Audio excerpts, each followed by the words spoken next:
Speaking of which, this is Shadows of Nevermore Session 9. The episode is titled The Show Must Go On. Would you like to do a recap before we jump in? Yeah, absolutely. So, episode 8 had us start on the haunted ship. After resting, the party explored the lower deck, where they were ambushed by red-eyed zombies. A Slicer, big old Slicer, second meat man, joined the fight. Srovis fell twice, and Isole was nearly killed herself before they managed to defeat their foes. In the kitchen, they found human bones, likely the remains of Slicer's victims. Marin recovered 2 healing potions, and Isole noticed that Kazrak's chest had a necrotic stab wound. In the cargo hold, the party found Captain Clarabell clutching a blue frost sword atop a pile of treasure. Isole tried to reason with him, but he was resigned. He didn't care about being destroyed. She offered to help him feel when he so quickly dismissed all feelings, except for hatred and revenge. When she looked into his red eyes, gently touching his head for a moment, they flickered blue. And then she saw her, a human woman with long blonde hair wearing a flannel nightgown, pregnant. She had been taken from him. A name surfaced. Garvin. All this pain was tied in that singular name. For that respite from hate, the captain allowed us to leave his ship freely. However, Marin snapped. The group questioned Isole's actions. Why were we saving one villain just to fight another? So that Captain Clarabell could return to piracy? Marin and Isole bickered until she couldn't contain herself. I'm tired of killing people, so Marin feels better about his farm situation.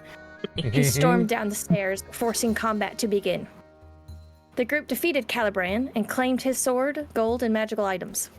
Secretly, Isole left a secret note for the captain, for he would resurrect in a few hours.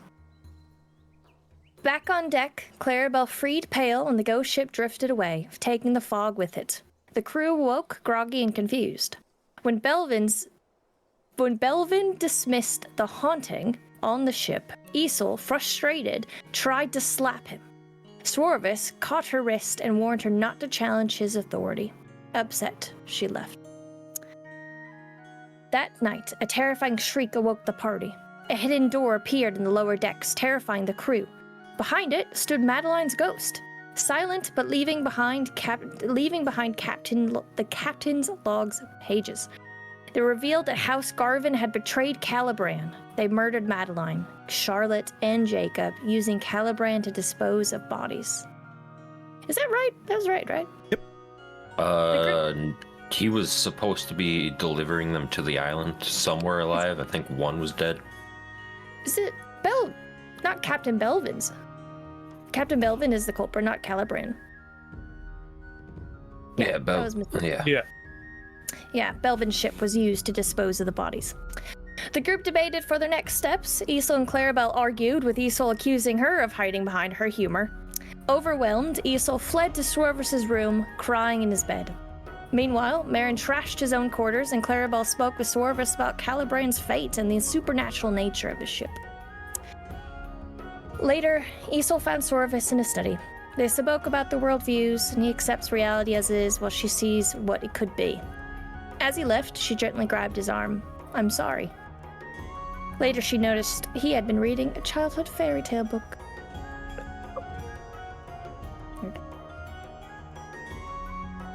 Okay, so I thought you guys might find this interesting. I'm actually using the new 2024 magic item tracker to give you guys items. Right there. That's what I've been looking at. It's in the chat. Or on the side Foundry chat. So if you're a DM out there, it's pretty useful. Pretty cool.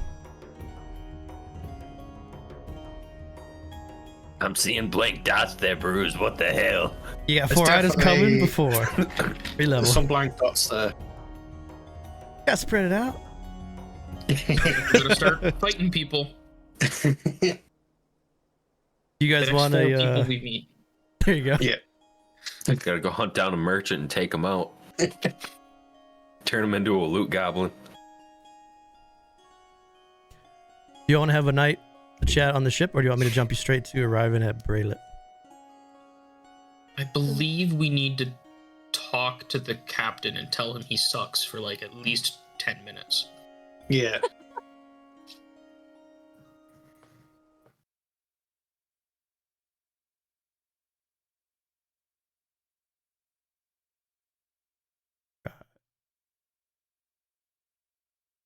So is this like the next day? So we could do Yeah. next morning. Yeah. Okay. If it was next morning, this would put you still about three-ish days out from Breylet. Mm-hmm. As you guys all wake up, see lapping against the boards, you get the sense that there's a very sullen mood across the ship. All the sailors are going about their work, none are really talking. They would walk by you to eat their breakfast in the dining hall, but there was no conversation. It's all hushed whispers. You can tell they've been through a lot and they're just ready to get away from the death. What would y'all like to do? I'm gonna barge into Marin's room. What the? Do 3 quick knocks and the door is just open. Hey Marin, it's time to get up. I know we're still 3 days out from land, but we need to talk to the captain. Figure out what's going on with these dead bodies. I'm sure you can talk to the captain without me. Just go. It's kind of grumpy of you, but if we get into a fight, you're missing out. And I will close the door.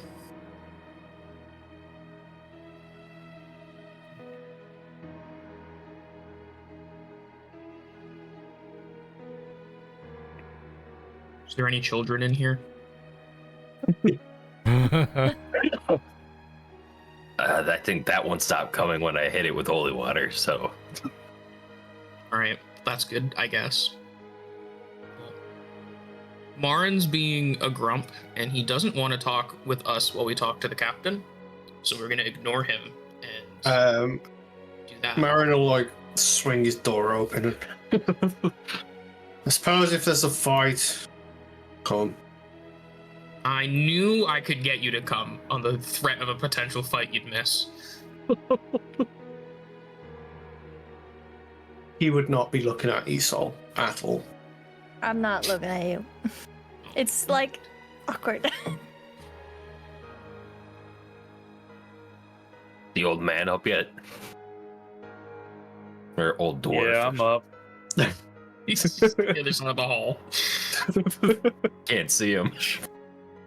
Just 30 feet away from us, I can- hanging out. Yeah, I can hear you.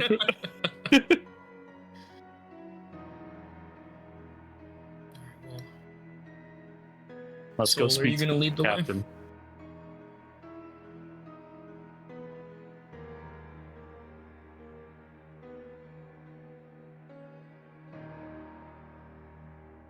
Making your way up the ship, you can hear some footsteps overhead. You step out. It's a pretty clear, just a little bit of fog in the air, but it's a pretty clear day. Smooth sailing. You can see sailors are rushing about. They also don't meet your gaze as you walk around. They try not to look at you. They're dead focused on their work.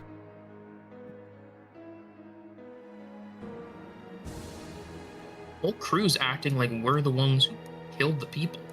We just found them. I mean, we did. Some of us did try and confront their captain. And then just back off, so. And sailors tend to be a superstitious lot for good reason. I think he deserved getting talked to that way. Right, Isole? Yeah, I guess.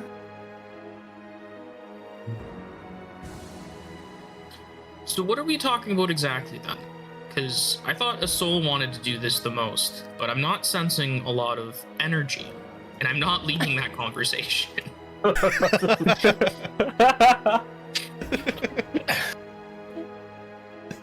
I thought she wanted to call the captain out, but doesn't seem like her heart's into it right now.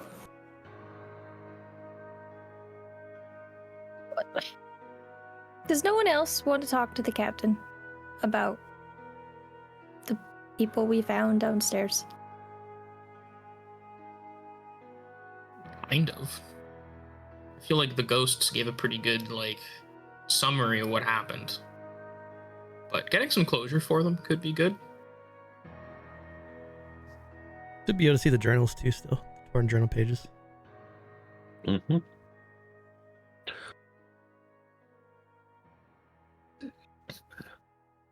Oh, yeah. Remember this.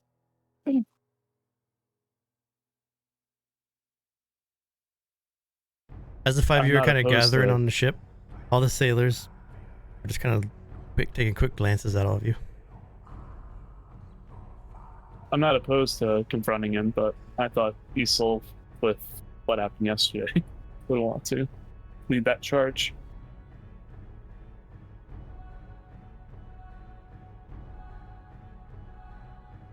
I just don't see what good it would come of it.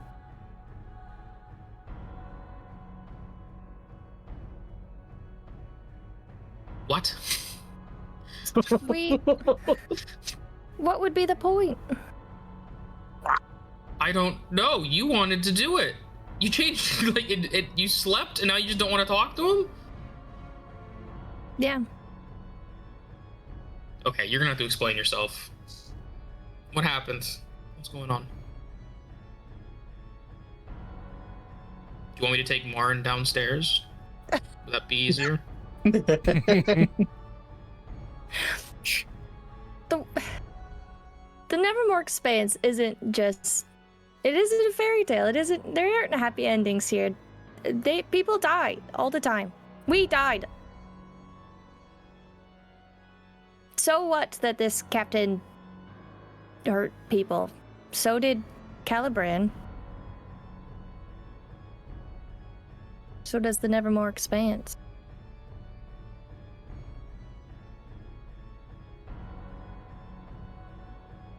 I know you want me to say that he should be held accountable for his actions, because that's what you'd want to hear.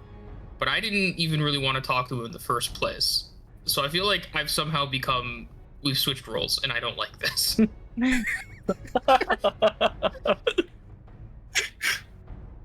Look, it doesn't matter, okay? Let's just leave.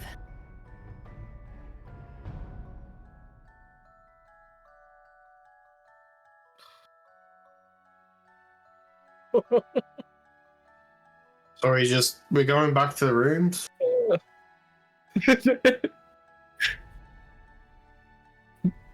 Kazrak is like in a pause right now, like he doesn't know what to say. I think everyone's kind of shocked by Isole's like 180 flip here. Yeah. Well, at the very least, we should talk to him about Garvin and find out where he lives. Maybe convince the captain for us to deliver that chest in his crew quarters. Assuming Isole wants to, pay respects to the bodies by dealing with the one who made them.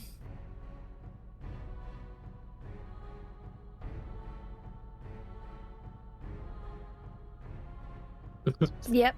Let's convince him. Let's deliver the chest to Garvin and see him on his wedding day. And she just looks disgusted. It's like she is so upset. You're the one who sparked most of this conversation. Why are you getting so worked up about it? It's fine. All right, let's go in. Kazrak will knock on the door. Is it a gentle knock? Is it a kick down the back door, please kind of knock? I think it's in between. It's not full aggressive, but not gentle either. Okay. Let's say you guys came up here about 9:30 in the morning. A good bit. Knocking on the door. You hear a very drunk Captain Blevins call out from behind the door. What? I told you not to disturb me. You told us to meet you for breakfast. And we're close to brunch time. Save yourself. Just leave me be. Be on your way. My burden is my own.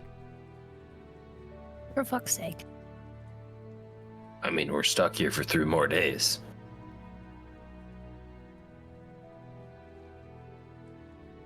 Two of you, man.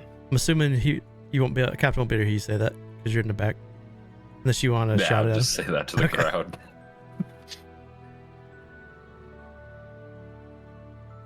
Isole's gonna walk past her group members and open the door. It doesn't open. She's gonna shake It the doesn't handle. open. That's why. So as you Push you out of the way. Just shake the handle. turn the doorknob, it is locked. You could thief steals it if you wanted to break in. Let's just talk this out. How about that?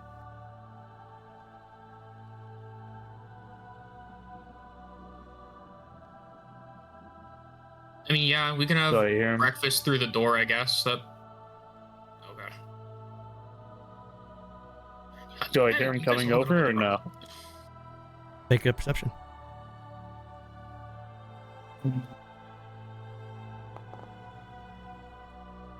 You put your ear to the door and listen. You don't hear any footfalls like he's coming towards you, but you do hear. It sounds like he's adjusted himself in his chair, which you remember is on the other side, so he's definitely not coming to open the door. Sounds like he's just kind of laid out in his chair. I'm opening the door. Fine. Yeah. 23 is an easy. As you push open the door, you see Captain Blevins, not even fully dressed. He's in just his full lounge gown. Leaning back, there's a couple of empty bottles across from him spilled over the table. And he has a glass in his hand, and then about a third of another bottle that's across from him. He hiccups. I told you, leave me be, for your own safety. We're pretty safe for dealing with the ghost ship and then the ghost on the ship. I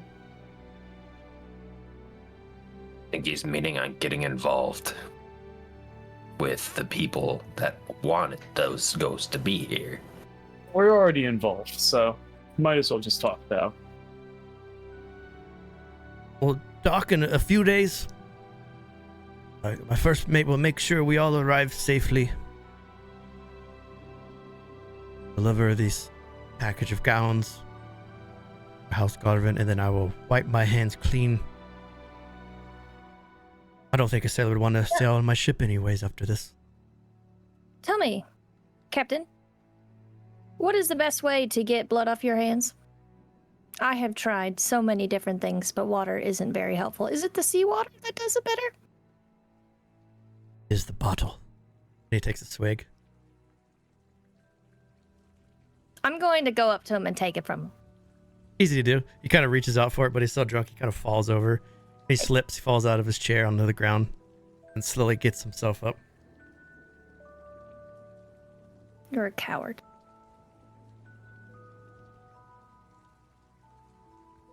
Yes, I am.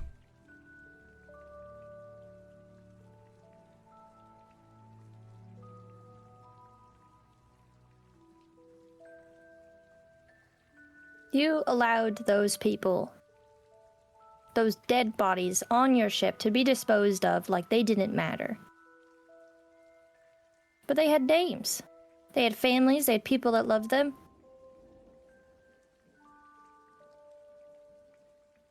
This Why did you do it?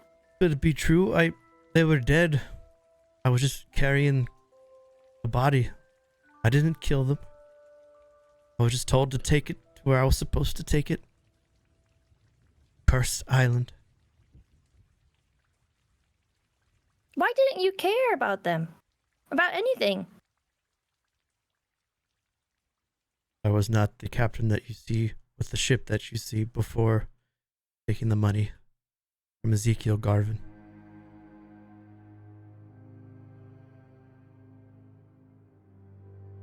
Why don't you atone for your sins and How does one atone in a place Help such put as their- this?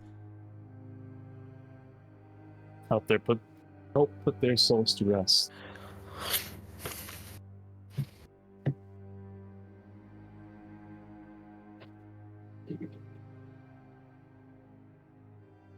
You saw how I was when the ghost ship boarded the Endurance. I am not a fighting man. I hold a pistol and a scimitar, but I don't know how to wield them as all of you do. Am I supposed to go to an island of the dead and retrieve bodies? I would surely die. When I take my sailors there too, they will die next to me. But in a place such as this, if you want to survive, it's best to just let the ones in the higher power above you help them with what they need, and then once they don't have their gaze set upon you, you move back into the shadows. That's what I intend to do.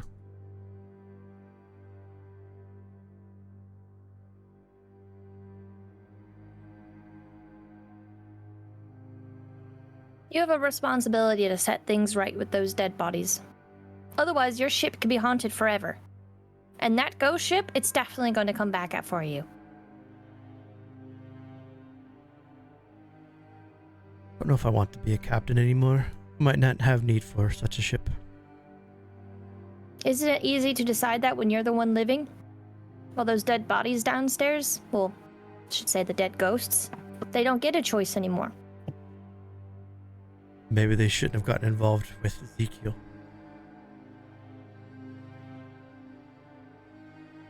Do you know what happened to them?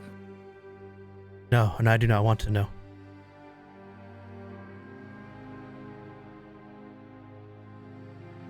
So they could have been innocent.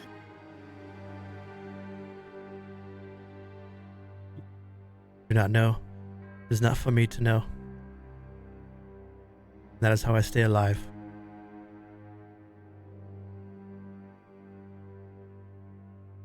You speak I don't think of a see- sanguis lord. Is more guards. I don't think I see you being alive any longer with the bottle in your hand. No, I am numb. I do not like what I do. I hate myself for what I did. The older body, sure, but when the young child fell out, I knew I was beyond saving. The ship is beyond saving. The 5 of you could still be saved. You just need to leave. Do not go seeking House Garvin. Do not put yourself in his path. Or maybe someone like me will be delivering your bodies to the island.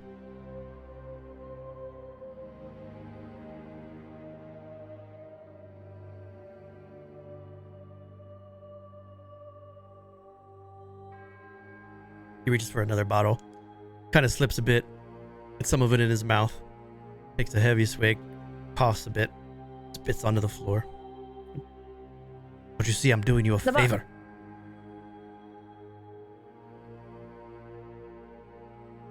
The only favor you've done was for Garvin. And I'm going to put the bottle down.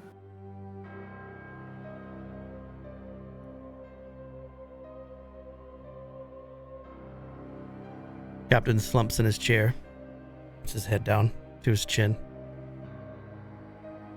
Big, sullen eyes. You can tell he's had a lot of sleepless nights. You have no one that cares about you. Not for some time. Probably better that way. Yes, it is.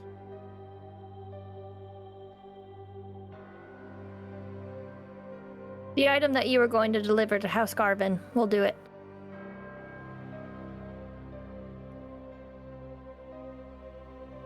He thinks for a minute.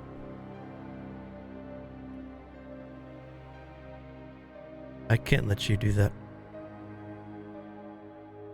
Stop us. And see how it happens.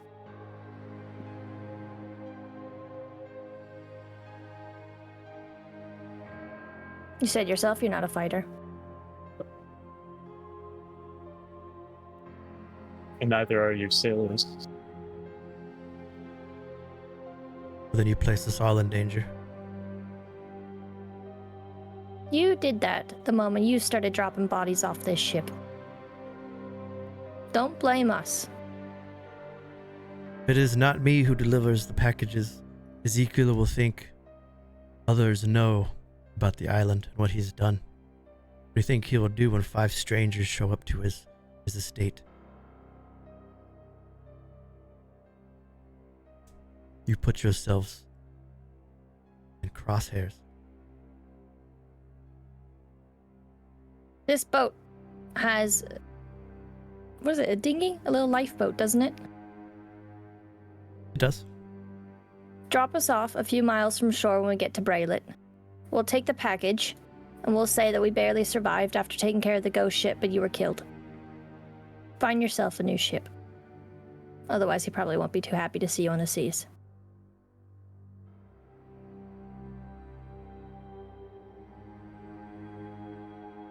Well, then you have sentenced me to death. Not my problem. I don't think he wants to do that anyways. He gets the money once he lands.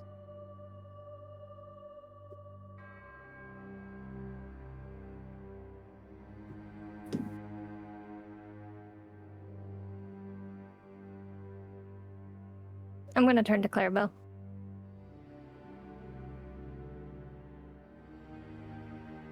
Yeah. Hi. Do you have anything to say? No, you said everything I wanted to. A little bit on like a pessimistic level, but like ultimately same points were across. What do you want me to say? Burn the ship down? We're in the middle of the lake thing.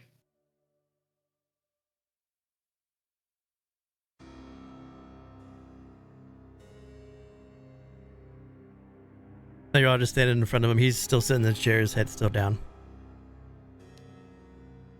Looking like a kicked dog.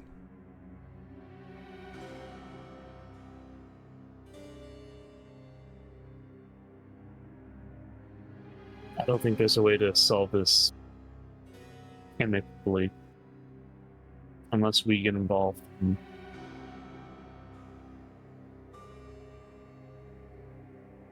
That's a ways away. We're here for Clarabell, not Blevins and his misdoings. I mean, they're ghosts. It's not like they're going anywhere. That too. But I have a feeling he's going to abandon the ship as soon as he hits shore too. If Blevins, if you're abandoning the ship, we'll like just take it instead of you scuttling it. Just throwing that out there.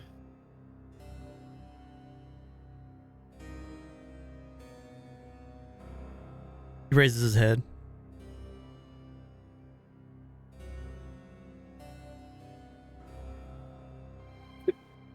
He nods. You would take this cursed thing and leave me be.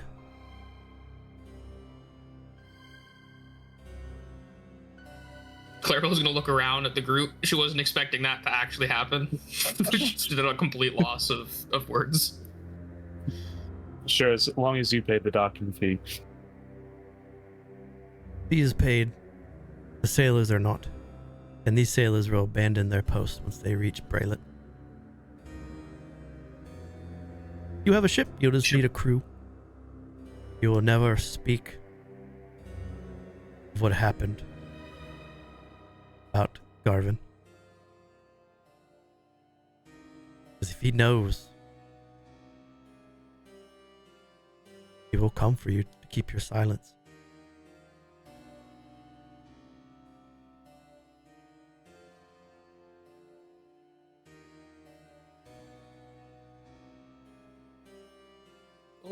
We'll figure it out.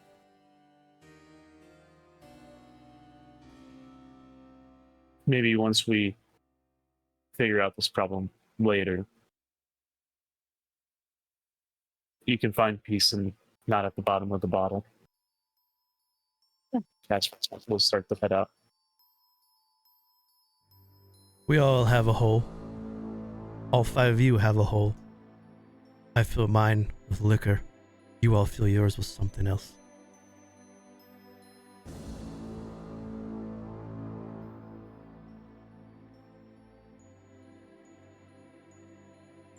Their I names guess. were Madeline, Charlotte, and Jacob. Podcast. He raises his glass. A toast to the ghosts that haunt me. And he takes another drink as you guys walk out. Clarabell will grab one of the half-drinking bottles and toast and take a chug and walk it with her.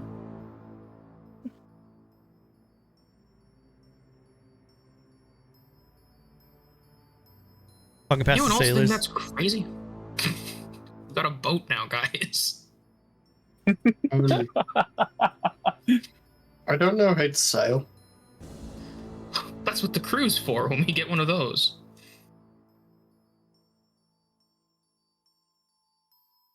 What's the crew doing, Bruce? They're all just kind of staring at you. You can tell they heard the conversation. They're all just staring at you, going about their business, but everyone knows what happened. But you get the sense that they're not too fond of the ship or their captain. Clarabell is gonna stop at like the first step down. And she's gonna look at the crew immediately around her. I know you don't like Garvin, you don't like your captain, and he said he's gonna pay you guys, but after that, this ship is ours. If any of you have the want to continue crewing on this ship, come speak to us downstairs and we can figure something out. See you in 3 days. And she'll walk down the stairs. Okay. So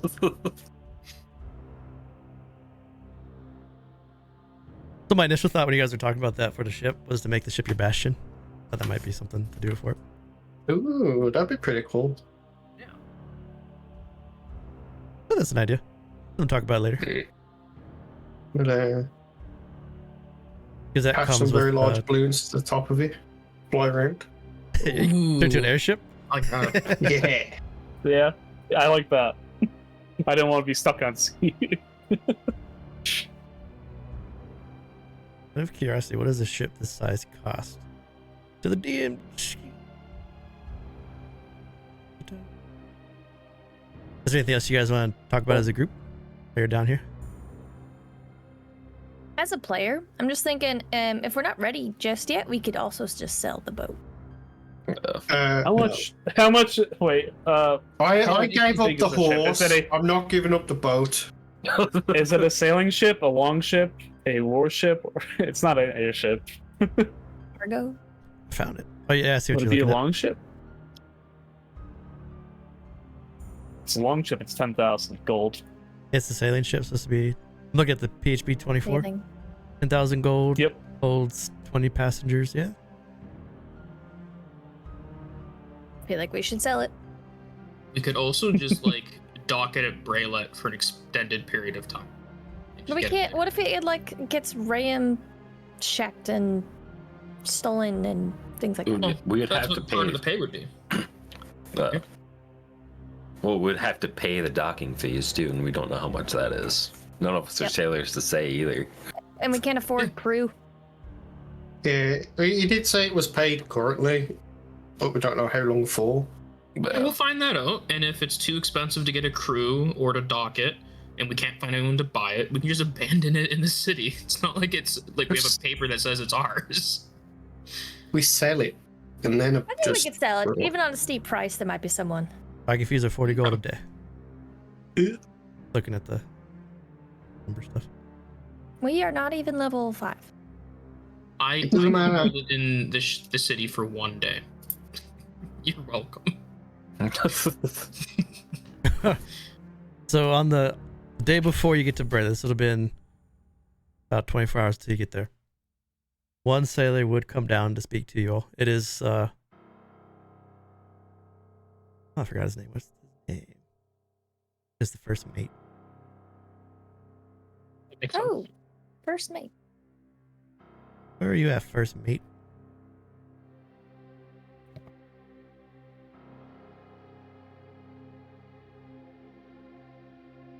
think I named him Crumb. Yeah. Sounds right. He comes down. Very solemn. Has his bandana in his hand. Bald head exposed. Captain Blevins is gone. He left you a note. Wait, he's gone? We're in the middle of the water. I'm afraid he swallowed his musket. Oh, you mean like on the plane? Ah. His body's still here. Okay. Let's is a soul in the room where we're talking? No. So if it's the next day, she's hanging out a lot in the library. She would Let's be there, actually. not tell a soul. I have a feeling she'll blame herself. He hands you the note. I assume that would have happened. All right. Get a note. Ugh. What's the note say? Open it up. It says 2 words. It says, "You're welcome." Well, Captain threw over the delivery to the noble house. I suppose we'll dock at Breylet, and then it'll be the end of this. I'll make sure we get there safely. Wow. I think we have about a week of docking fees.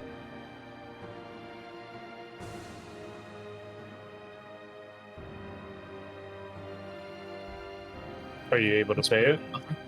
It's been paid, but once that's over, I have no intentions of staying with this cursed ship.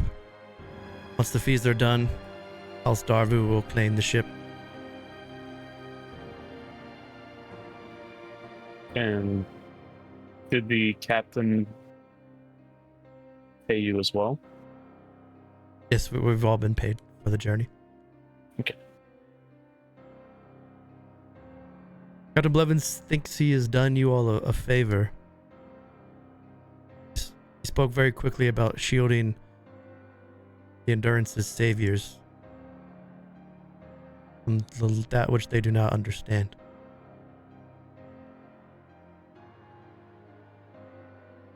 It is beyond me. We should be arriving in about a day.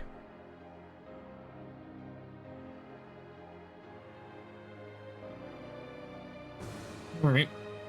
Well, thanks for relaying that.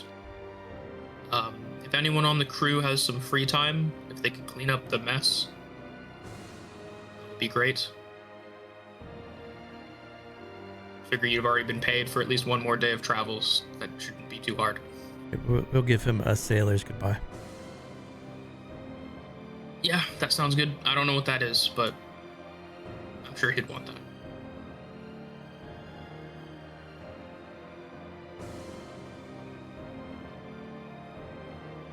We lay his body in one of the adjacent rowboats and lighted a fire out onto the bay. If you all want to say any words, if not, I understand. We'll probably do that in a few hours. Let us know when you're doing that, and we'll be there. Yeah, I'll have nothing to say, but I'll be there anyway.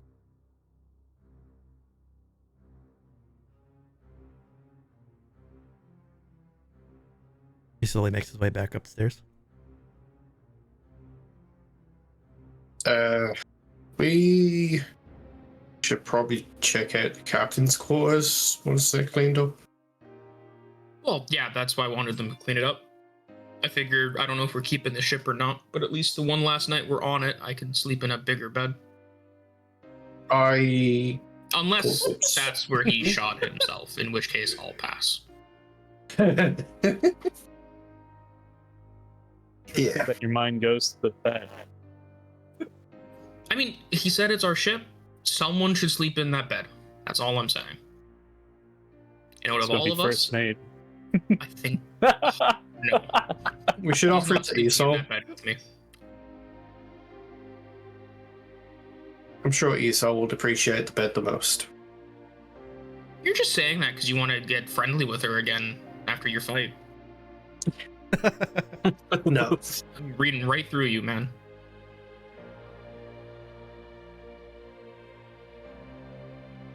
She's the only one who hasn't had a broom the entire time. Well, that's Isole's fault. She should have been quickly climbing the bedroom. Facts. Just stated fact. We shared the one room at least a couple nights. It's kind of the same thing. Kinda. You hear a call down from the second floor above you. About an hour. I'm gonna head up.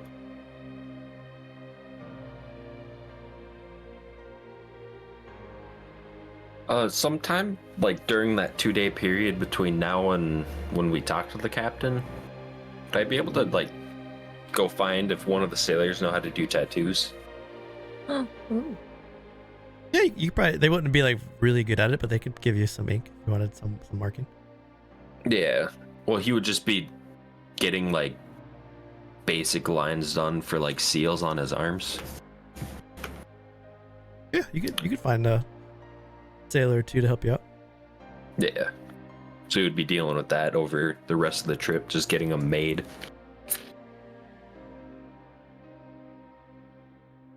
This is just like basic stuff too. They wouldn't charge you because you did save their life. Yeah. So as Marin, Srovis, Kazrak, as you come aboard, you can see the sailors position themselves to the side here. If you were to look over, you would see a rowboat, and Captain Blevins has been laid in the rowboat, and there's some white linens laying over top of him with his head laying out.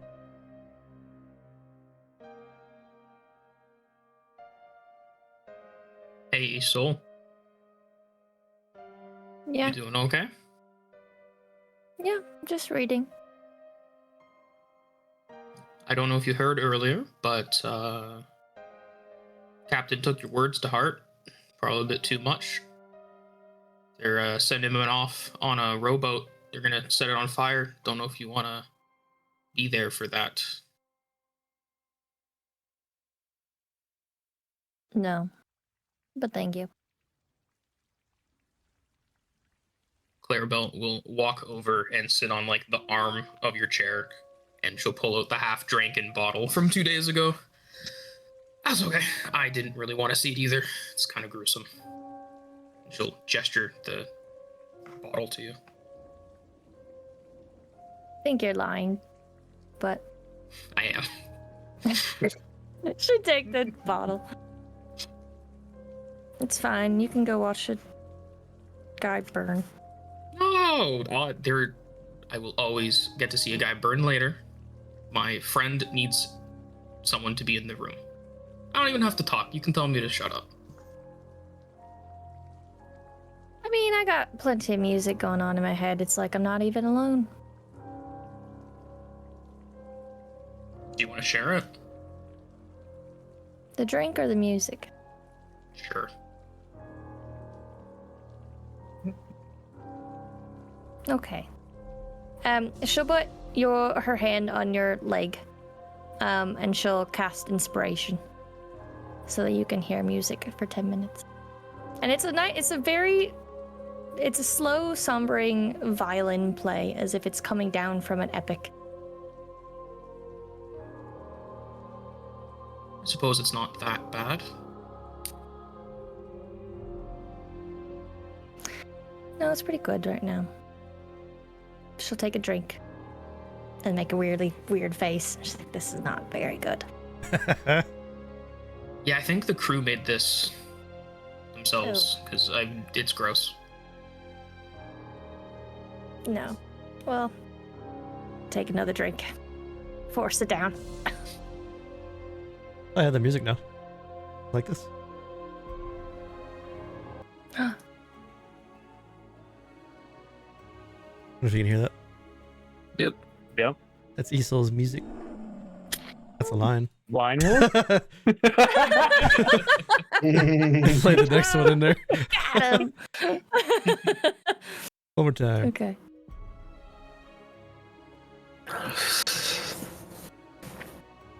Well, I'm not very good at this. This is new to me, but it's nice, I think. Marin's still mad at me. Yeah, he took it upon himself to offer the big bed upstairs for you, as though he has the rights to offer that bed to you. You can have it if you want. The big bed. The captain's bed. He's dead. Oh. They're about to set him on fire. I mean, no, that doesn't. I don't want to sleep in a dead man's bed. I will tell Marin that, and I will get to sleep in a big bed tonight. I'll probably be cursed. This ship has so many ghosts. Well, I can't imagine his bed is any more cursed than the other end of this hall, where there's a child with a doll named Clara. So, I'll take my bets on the ghost bed.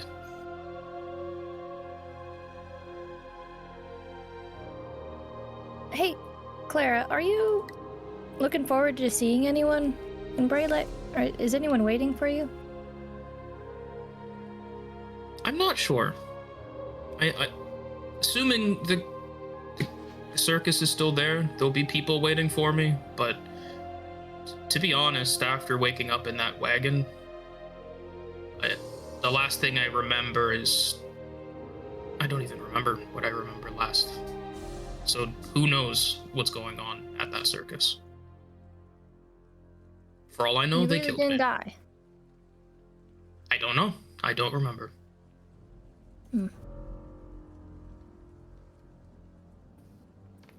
But I didn't get any magic powers from waking up the wagon like you did, so I don't know. Yeah. Has something to do with these mantises, I guess. She'll just gesture. There are no mantises around, but... Do you think the mantises killed us? Is that the connection? We all just didn't notice them do it? I think it's that weird, black, smoky creature that Srovis keeps summoning. I don't think he's making it, but we haven't seen that in a while. That's kind of concerning, right? I'm sure we'll see it in Breylet. It just seems right. Don't say that. Oh, come on. As you say that, the lights start. I'm just kidding. No!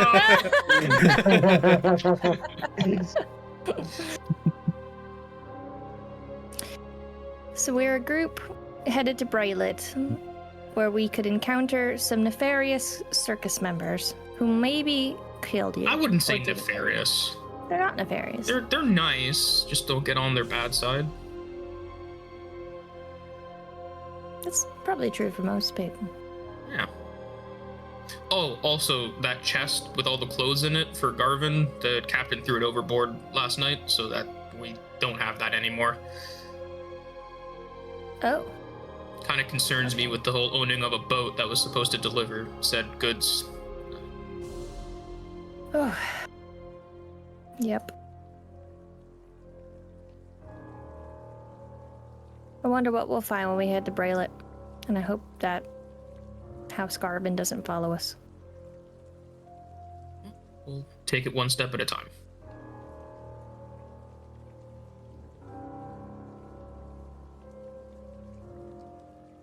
Oh, yep.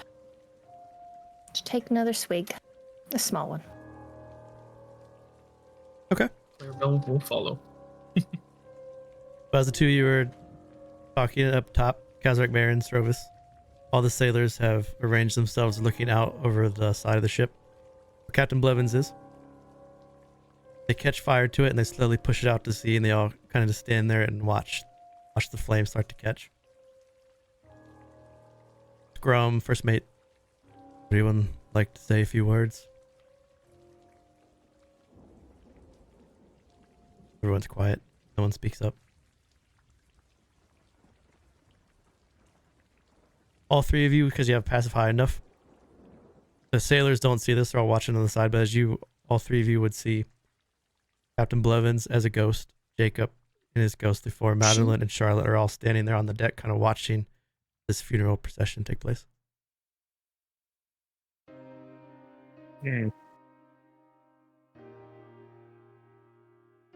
Watching his own funeral. That's cool. It's wild. Now, if you keep the ship, Captain Blevins is going to be on there too.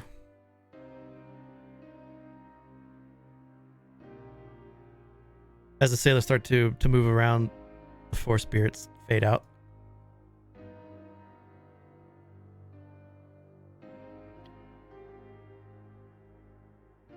There's a quick gesture from the first mate to everyone.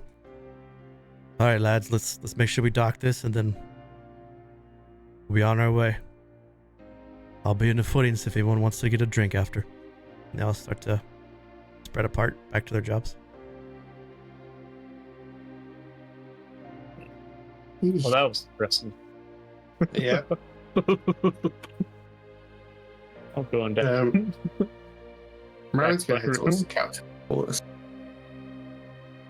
Yeah, because we said we were gonna look at it, right?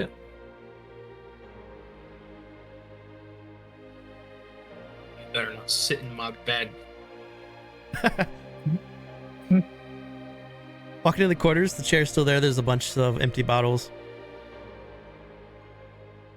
Much of it's been cleaned up.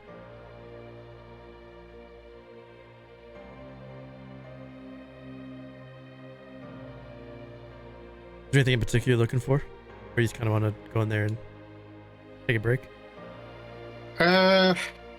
Yeah, no, I wouldn't really be sort of rifling through everything, just if there's anything left lying about that stands out a little bit. But again, not really sort of trying to dig through everything. I would join Marin and I would be going through everything. Man, it doesn't matter anymore. Going through, you do find a coin purse. Inside the coin purse is 250 gold. So it looks like Oh the shit! captain was paid. I mean, Srovis definitely found that. So however you want to divvy up 250 gold, the two of you would find that going through his things.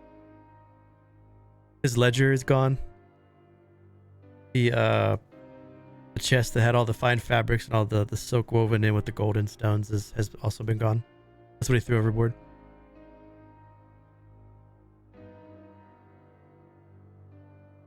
A couple pairs of fine clothes if he wants fine clothes. Ooh. Yeah, I would definitely acquire some fine clothes.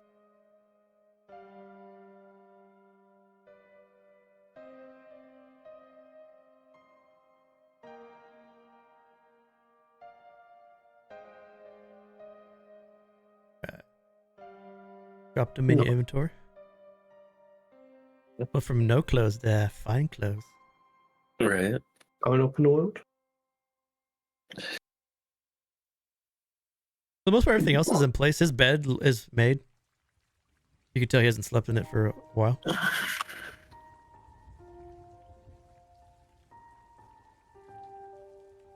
Nice private bedroom.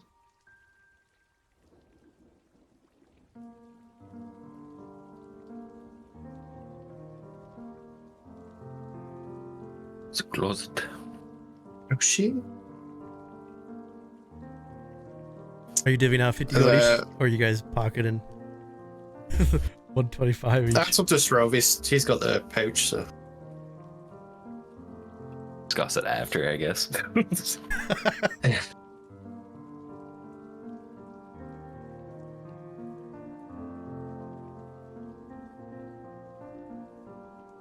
This is a considerably bigger bed.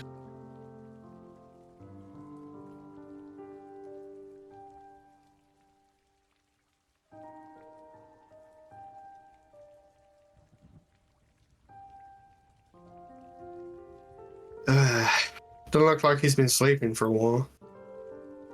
At least not in the no. beds anyway. Considering the state we saw him, I think he was a little too drunk to make it to the bed most nights. Yeah. Definitely just passed out where he sat.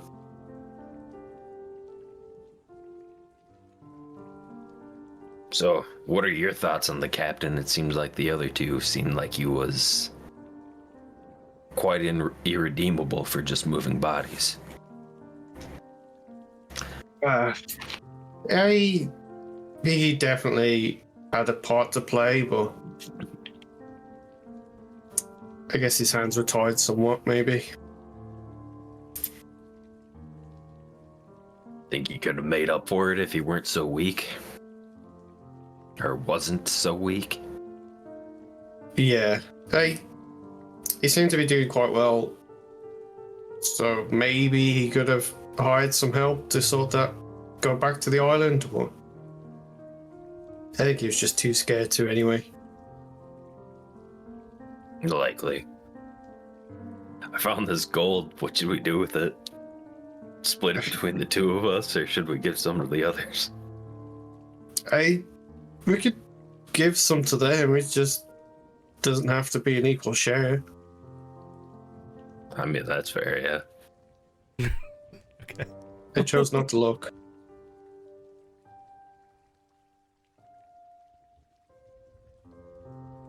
You're the man with the pouch anyway, so Oh, your gold, your choice. did you say 250 in it? Yep, 250 total.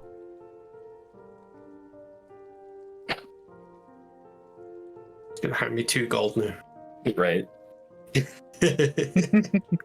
I mean, what? 90 for each of us and 20 for each of the others? I don't know how much is in there. You have the pouch, so whatever you give me is good for me. You know what? Lion's share. I'll give 90 to Marin and myself, and then split 20 to the others when I see them. I will happily accept.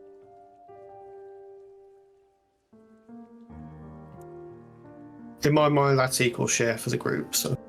But, ugh. We definitely How's had a the lot new of gold.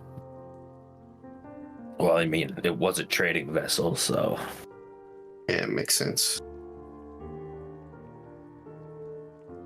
We What are, adjust? no, we are not taking this ship after this, right? Because I don't want to deal with Forgo's haunting it. I don't know how to sail, so unless you know how to sail and how to run a crew, it's going to be difficult. Yeah, we might just have to abandon the ship. I don't know how easy it is to sell a ghost ship, but you know, there are some weird people that might buy it.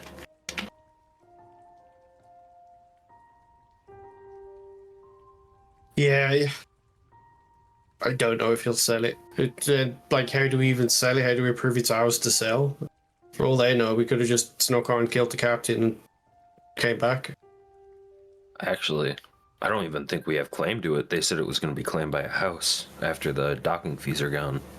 Ah, Not our probably problem, best at just least.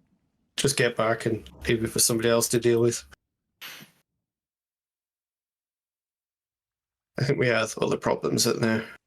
You said Ledger was completely gone, right? Like no records of our names coming onto the ship? Yeah, you get the sense that he scrubbed everything clean in some sort of weird way to protect you all from House Garvin. Alright. Oh, Like that's why you would assume he threw the stuff overboard, because he didn't want you to go anywhere near him. yeah. Would that cloth with the stones have been described to us at all at any point? Kazrak saw it, I think, when you guys broke in the first time. It's fine fabric, silk woven with threads of gold and semi-precious stones. It was a wedding dress. Would any... Yeah. Just curious if anyone would have described what it looked like, because I was gonna say if it was used for some sort of weird ritual or something. Oh, Kazrak would have known that it was just like a very expensive It's wedding just dress. Yeah. for the lady.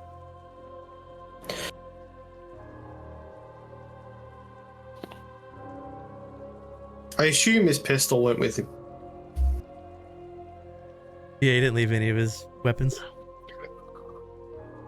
But you are going to Breylet, and they do sell pistols there. And we do mean, have a you little bit more money. You have a nice sword too now, so shouldn't be I like as that. urgent. Just like everything. I'm gonna head back down and let the others know there's at least 2 more rooms up here. Alright. You probably hear loud laughter from Isole as you enter the downstairs. She's drunk.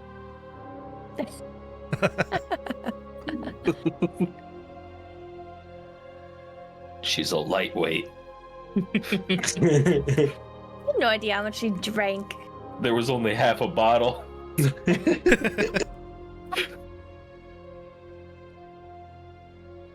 These are the details you choose to remember.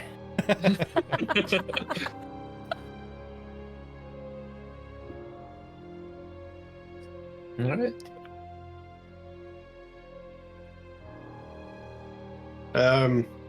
There's 2 rooms up in the captain's office, Clarabell. So Yeah, we'll take those, thank you. as Marin heads back to his room. What are you saying? Why? I thought we weren't gonna take it. What? No, there's two bedrooms inside the captain's room. You wouldn't know that. You weren't sleuthing in on the first day like I was. Oh, there's One's a okay, doubles there's bed two and the other one's a normal one. Oh, yeah, we'll be I fine. figure us Are we both sleeping on the sleeping in floor that doesn't have the ghosts is good. No, they're 2 different rooms. I just don't want to sleep on the ghost you're giving floor. this room. You're giving it up down here. Yeah, Who's gonna sleep in that one? the ghosts, I guess. I don't know. I think Marin smells. I can smell them through the walls sometimes. So I just don't want to be near him. Ooh. Wow. It's that You know, farm some- boy smell, you know? Got manure on your boots. Yeah, I haven't seen him wash his boots once in the last 2 months.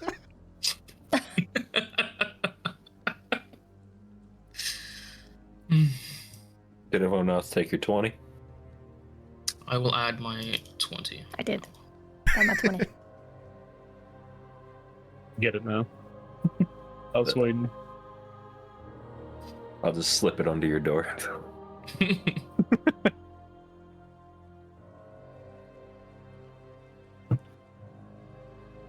Your So last do you- night in the ship. Oh, sorry. Is there anything you want No, no. to chat about, or I was just gonna ask if we should have a meeting on what we're doing in the city, because no one actually, I think, explicitly knows what we're doing. I think we're just following you. before we do that, Clarabell doesn't know what she's doing. Jeez. I'm about to get hit with the ads. We can do a quick 5-minute break and then come back and then discuss what you guys want to do when you get there. All right. Good. Right. So be right back, chat. Quick break. We'll see you in a minute. See, that was a whole hour that wouldn't have happened if we just went to Breylet. Exactly. I think it was a good hour. That's good. Yeah. It's good though. It's all necessary. Yeah, We left. we had characters Yeah. doing things that had to happen, and we owned a boat for about 2 seconds until people decided we don't anymore. We haven't had that discussion. We still possibly do own it. Yes, I'm just I think you guys Talk are about right it. though. I think that House Darvu owns the boat, and we would have to buy it from them or steal it. Well, they would Yeah. claim it because it would be considered. would claim it, yeah. Like it'd be considered like given away or lost. Like the owner's gone. They would just claim Yeah, like it'd be- just like so it's I don't like empty technically houses. own it. Okay. Okay, So okay. currently we technically own it, but Unless So we just someone need to else find a comes way to to- claim it. Yeah, we just need to get 40 gold a day. Or Give it a week till the what dock we fees are do due. is we leave the dock to just leave it somewhere safe. Just anchored on the side of the road. Yeah, just anchor it on the side of the road Okay. with a sign attached to the wheel saying, "Please don't steal." It's polite. They can't do it.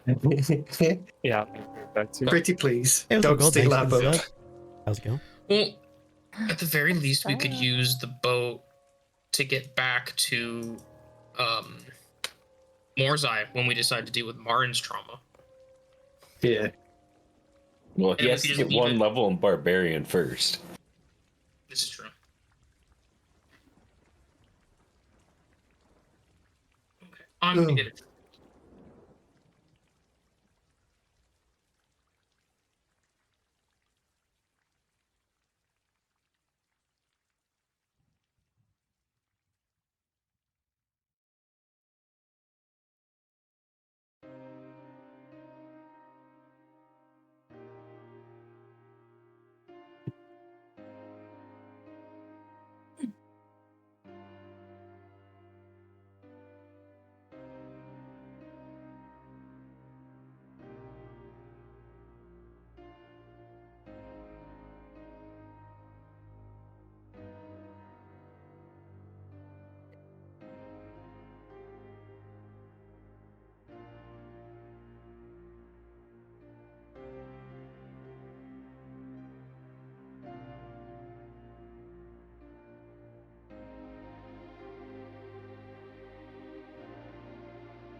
Oop, I never did that.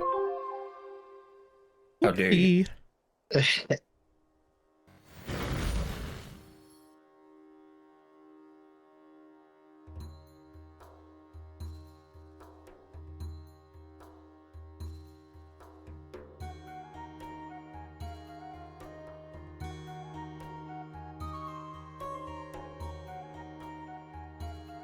You say pop or soda?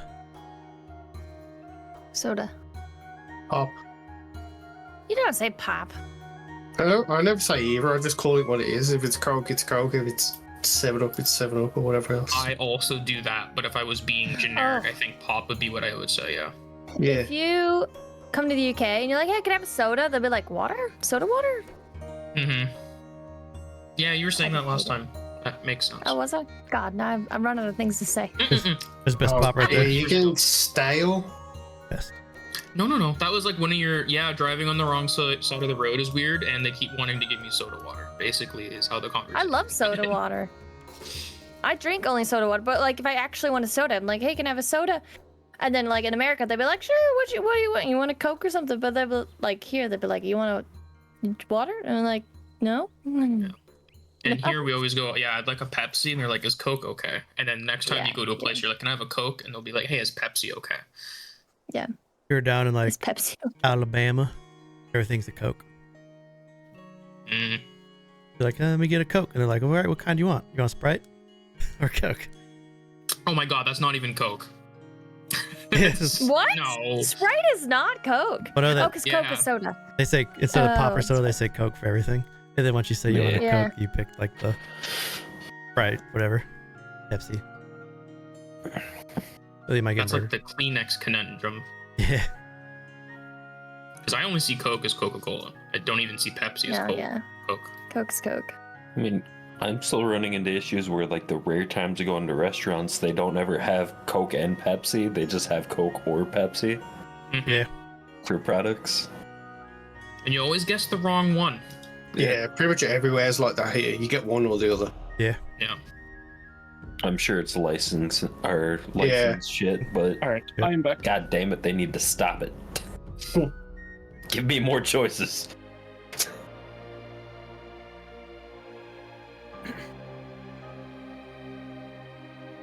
All right. Sad music is gone. Let me race to my bedroom. Hold on. Oh, I saw Clarabell just sprinting. Support me. It was full like arm sprint too. Yes. If we're bouncing to the Naruto next day, sprint. we need to start with me in the right bedroom. Okay. teleport me, Bruce. DM powers. You go into the captain's bedroom.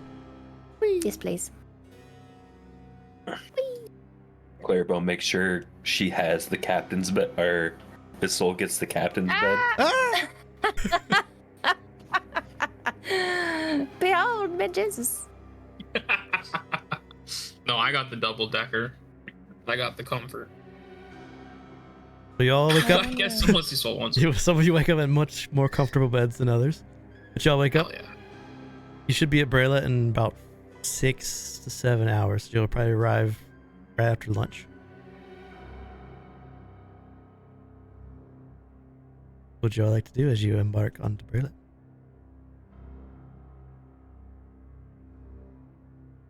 I believe we were gonna try and discuss that before, like, that last remaining day. Mhm. Well, before everyone meets up, Clarabell doesn't know anyone's been through the captain's quarters, and she wants to do a very thorough search for like trapdoors and shit. Looking around the room, it seems like nothing is there of value, or it seems like it's almost been picked clean. And you're kind of bummed out because you find an empty bag that you assume was the captain's coin. Even his wardrobe has Oh, been here first. ran through. His fine clothes that are taken.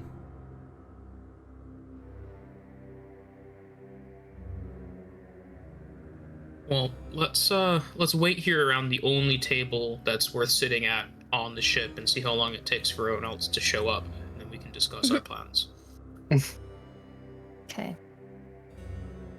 Does he have a map or anything on his table, or is it cleared off? Here's a basic map of the region.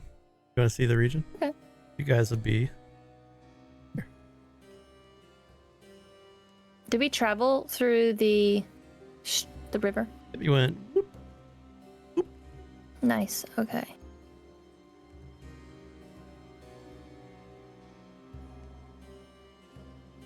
Get old Breylet right next to the Brimeye Timbers.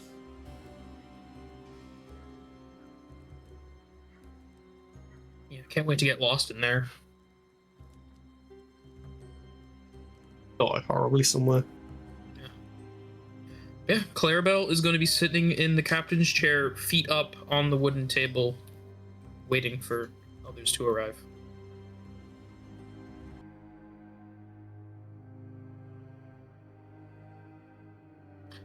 So, do you want me to get you the stool from the other room so you can sit down? No, I'm gonna sit on the table. My head hurts. Yeah, that makes sense. Are you certain they're gonna come here? I love that I can see Clarabell, like, the doors are open, so... Yeah. I'm sure they'll find their way when they realize one of the only planners in the party isn't with them. Then I won't spoil myself, and I'll hold my questions until they arrive. Oh, you're the planner, not me. Oh.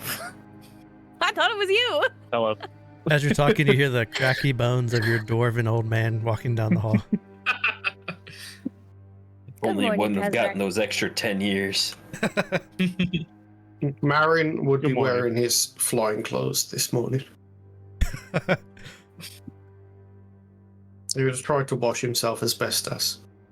Good morning, Srovis. I'm sure you're all Good morning, wondering Marin. why we've brought you here. Not really, no. You know, Are we getting Marin, fired? attitude like that, that's not why you're second in command. But who's first in command? Isole's first, and then me. Unless I don't like Isole's ideas, then it's me, and then her. That's the I current. thought it was Srovis.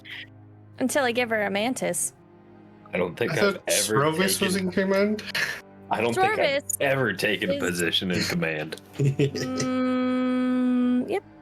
Yeah, and I like to imagine Kazrak's had years of being in charge, and he doesn't want to do it anymore because it's too much stress, so he's kind of just here for the wild ride. Who wouldn't want to aggravate I'm your here stab to- wound? I'm here to not, I'm here to get you out of trouble. How about that? Yeah, Yes, I like that. You have Especially done that many Clarabell. times. Fair enough. Yes. But real talk. What's the plan?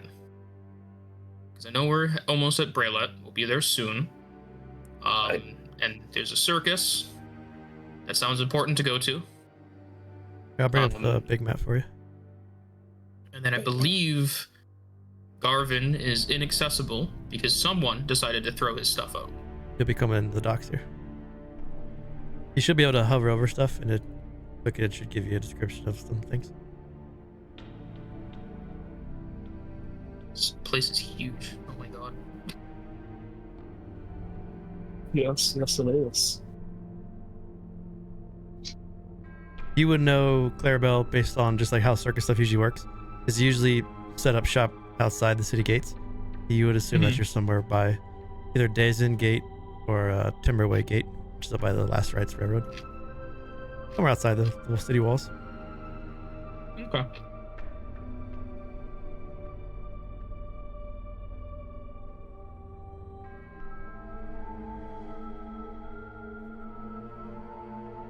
Well, I'm Well- of the notion that we find the circus for Clarabell and see where the wind takes us.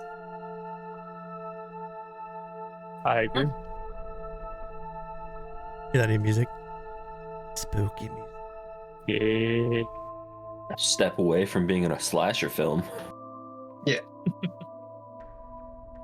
Does anyone have anything else they want to do while we're here that we know of?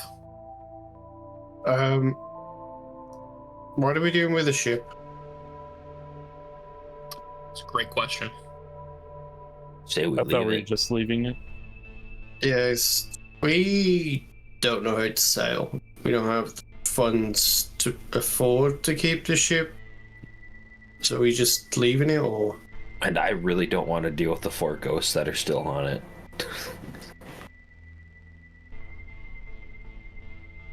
Well, 3 plus a newly added one, yeah.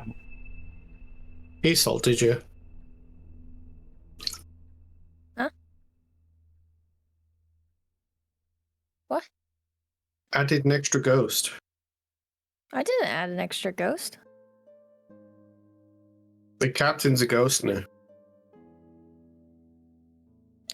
Okay, how is that my fault?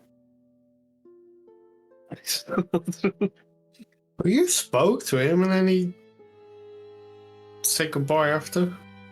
Well, hopefully you're next. Because I'm speaking to you. Leave with one eye open. Well, either way, 3 or 4 ghosts, it's a lot to deal with. Okay. I guess that makes sense. But if we're abandoning the ship, I think we should scuttle it for anything of value.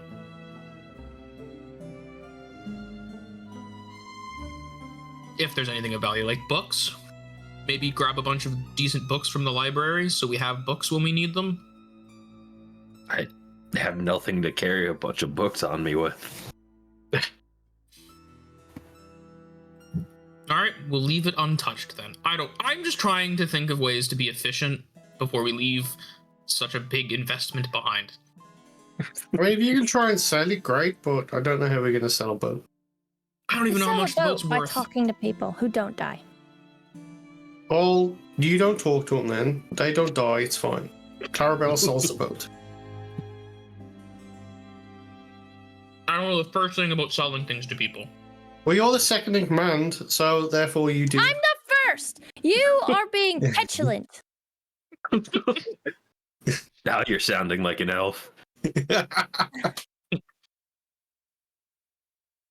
Gonna glare at Srovis. Well, as second as command, I nominate Kazrak sells the boat as he is the oldest and most likely has the most experience selling things.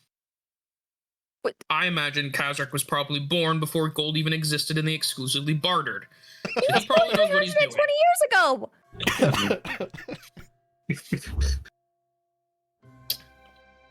I so think you two the then? most Is gold new to you? charismatic one, Clarabell, should be selling it. What? I appreciate the compliment.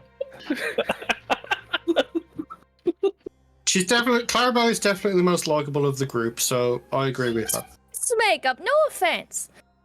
Well, you talk about songs that don't exist in weird mantras. I don't talk about that to strangers. We're in a confidential group. You've announced You it also- in public before. You're also being very confrontational at the minute, and none of us appreciate You it. have dead body problems, okay? That body. Marin will walk out the room. Good, he's gone. Well, let's let the grown-ups talk now. Oh my god. With how much we fight, you should really not antagonize the guy that stands between you and the enemy. You're here, it's fine. I would rather not be in that position. I've brought you back many times, it's fine. It doesn't feel good any of time, so... I don't doubt that. I got really close last time, and it was very painful. So, selling the boat. Clara? Claire. I don't know the first thing about selling boats. How much is it worth? Like 200 gold? 300 gold? Maybe, Or- okay, do some recon. We'll do some recon. We're gonna go scour the docks, and we're gonna find out, oh, hey, how much is your boat worth? And it Hello, looks kind sir. of like How our much boats. gold does your boat make you? If you Yeah, were to sell it? exactly. Yeah, Just, yep. you know, flirt with a sailor, get them to talk, maybe go to an inn, buy them a beer, and they'll talk I'm about not how... that kind of clown. Okay, I'll do it. I'll do some recon. Give me an hour. I'm gonna find out some boat prices and come back. And then you sell the boat because they would have seen me around town. Okay. Around the docks, at least. I need a bodyguard, though. Srovis? Have fun. I'm walking out of the room. No! I'm gonna chase him. I'm gonna chase him. I'm gonna loop my arm around him. Please Nope. follow me. I don't want to get hurt. If you want to sell the boat, you can do this on your own. No, I'm not selling the boat. That's what Clarabell is doing. I just need someone to make sure I don't get, harmed or mugged. Kazrak can do it. He's grizzled. That's a fair point, actually. It's All been right, Kazrak. Now that it's just us, we've probably got about an hour to make this boat look spotless. I got some scrubbies in the kitchen downstairs, and we're gonna start scrubbing. I'm staying I with want to get Srovis. every gold. All right. Why are you trying to rope me into this? I just want to leave the damn boat behind. That's what we're all trying to do. That's what we're all trying You're to do. trying to sell it. No. That's Clarabell. The faster we can do this, Srovis, the easier it'll be on all of us. Why are you trying to play semantics? Both of you want to sell it. Do you not want gold? Not if it's gonna make me deal with a haunted boat. Oh no, you don't. You won't have to deal with it. That's what other people are for. Don't worry, I got you. So Are we gonna Bruce- block up the ghost room in the back? It, Yeah, I was gonna say, what blocks and kind of rolls unblocks do we need itself. to make to clean the floors and close that door? The door does its own thing, all right? You can't touch it. With an hour or a couple hours till you get there, it's pretty. If you spend your time doing it, it's pretty easy to do. Doing grunt work, fixing stuff up, cleaning stuff. Okay.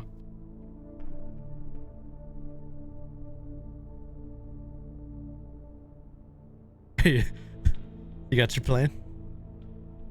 Yep. Okay. What's Marin gonna do? I don't care. I'm You're not the muted. DM. What? Oh, Marin is in his room doing nothing. At some point, Clarabell will get to your door and knock on it and ask you to clean.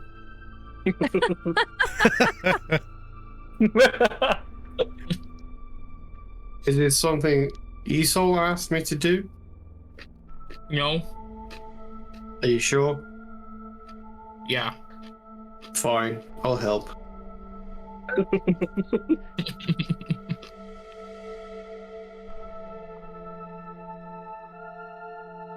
Okay.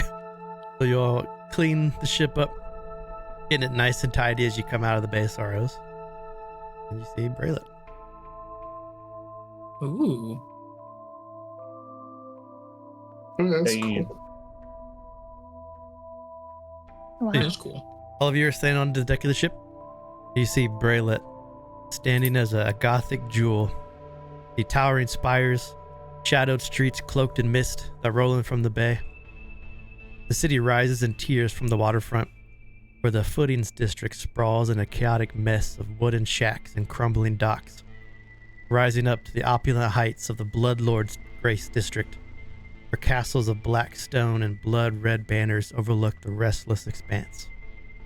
You can smell the scent of salt and decay which lingers from the lower streets, mingling with the acrid tang of burning oil from flickering street lamps, which cast light onto the damp cobblestone roads. Here trade flows ceaselessly through the coins district, where merchants will hawk their wares beneath awnings of faded crimson, across from which the Last Rites Railroad will carry travelers and cargo into the city through the dark veins of the mountains to the north. So if you're looking to buy, sell stuff, you want to go to Coin District. Beyond the city walls, Breylet is hemmed by the ancient and foreboding Brimeye timbers to the east, where twisted boughs form an unbroken canopy over forgotten paths, and where whispers in the wind speak of those who have vanished in the forest depths.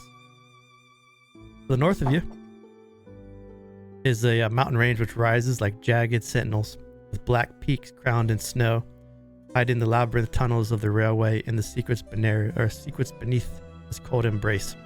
Though this is ruled by Sanguis people, Breylet is no mere den of death. It is a thriving, haunted metropolis, where humans and other mortals live under the watchful eye of your immortal lords, where you are both bound by blood, coin, and tradition. By night, the city will hum with hushed revelry in the grand halls of the noble houses. You will hear whispered prayers from the Crimson Order Temple, and there will be the ever-present rustling of unseen figures that move through its natural, narrow alleyways. So if you're out at night, I would recommend being with someone. It is a dangerous place. To live in Breylet is to accept the weight of the shadows, for in this city, the night does not bring fear. It is just the simple order of things.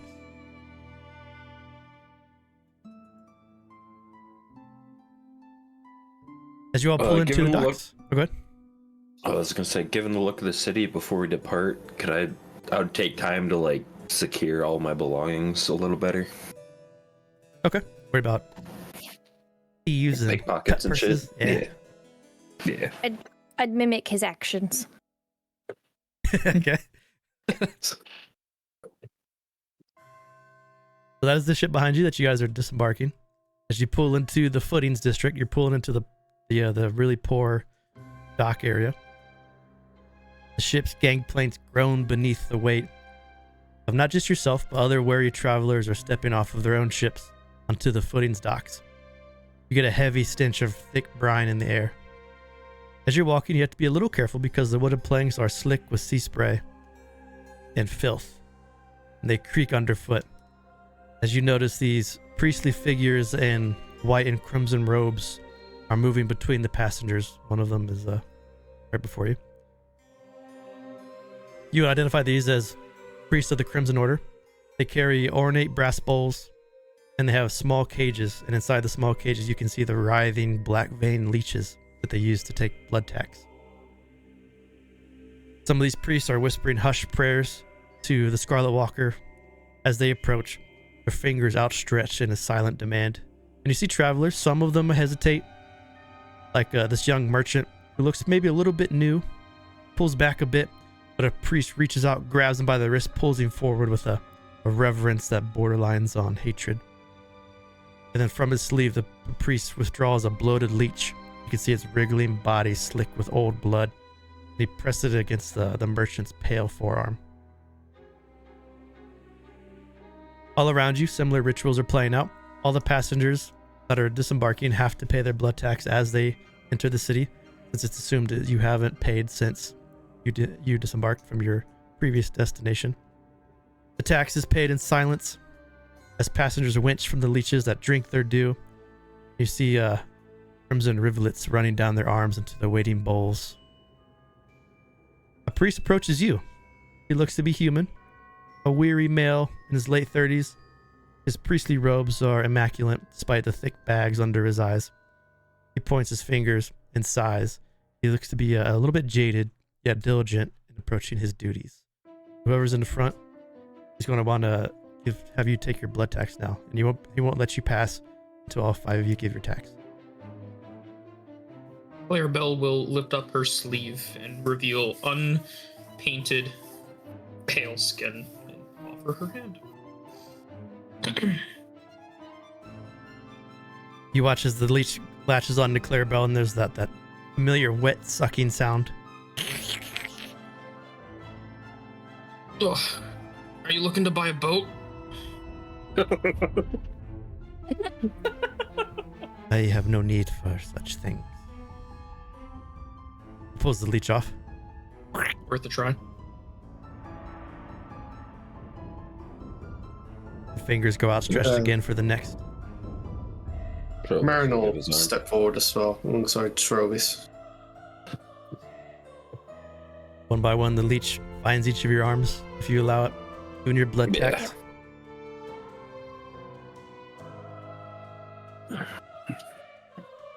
And you step into the city.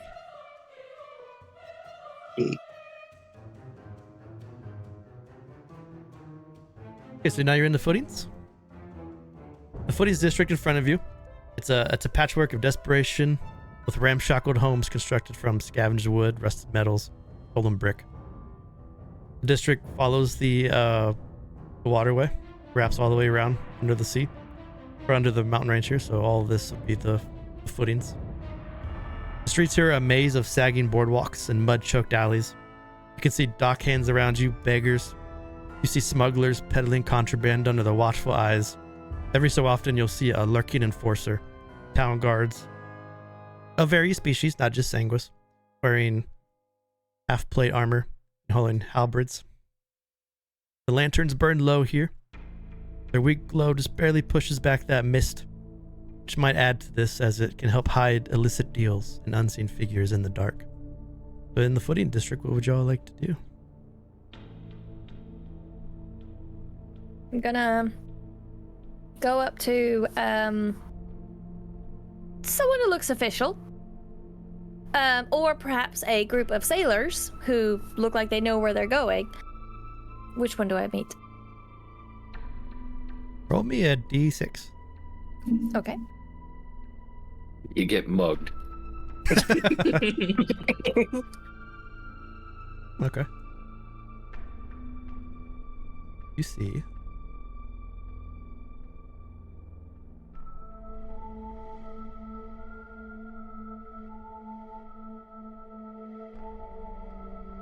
Whoa. There's a wiry halfling. he's a wiry little halfling. He smiles. Both of his gold and scissors are, or his teeth, they're gold. And his scissors. You look new in town. You look around like you want something. I want ale. Well, the best place to find ale. You don't look like you have too much coin. I would visit the Crooked Coffin Tavern. And he points down the street to here. Good place to stop by Perfect. for now. What's the atmosphere like? Is it lively? Do they need a bard? The atmosphere of the Crooked Coffin Tavern. I'd say it's where dockers and drifters go to drown their sorrows with cheaper rum. Sounds like they need a song.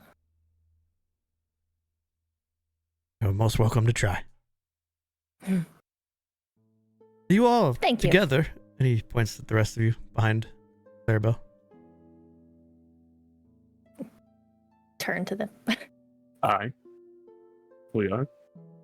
You there, sir? And he looks over at the very immaculately dressed Marin in the high, rich clothing.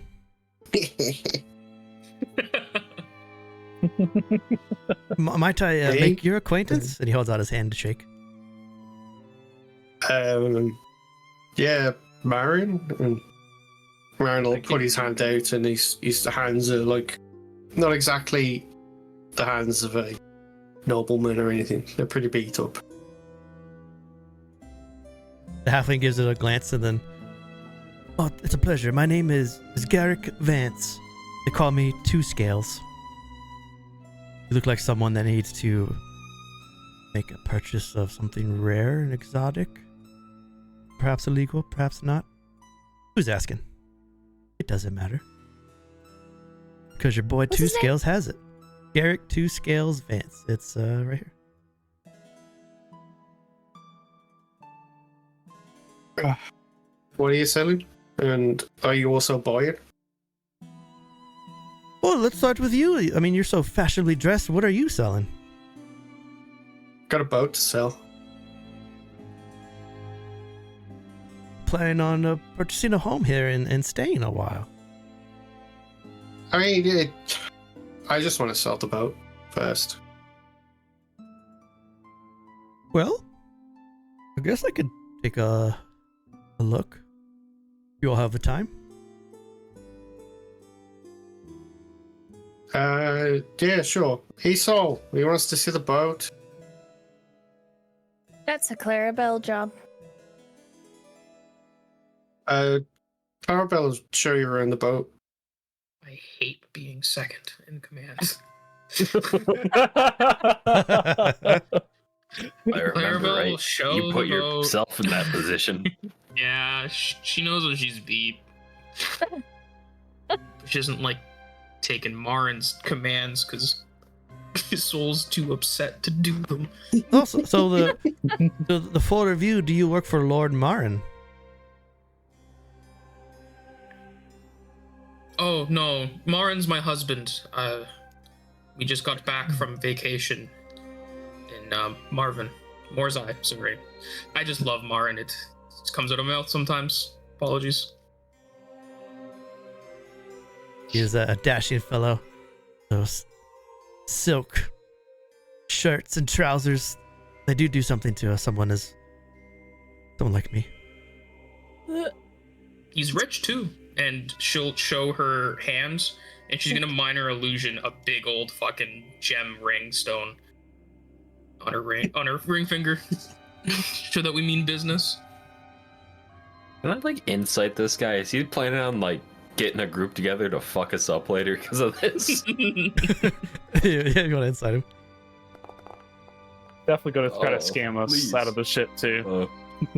I don't know. With a name like Two Scales, he's definitely trustworthy. Yeah. Oh my! What a gemstone! Is that how you all came into possession of this boat? And he points at the endurance behind you. Is that this one? Yeah, Marin here started off as an adventurer, turned into merchant. This gem, he actually pulled it out of a beast's mouth himself, not 2 years back. I must say, I was a little shocked to see that the two of you with such exquisite clothes and jewels to have such a piss poor ship. This wouldn't be more than 2,000 gold.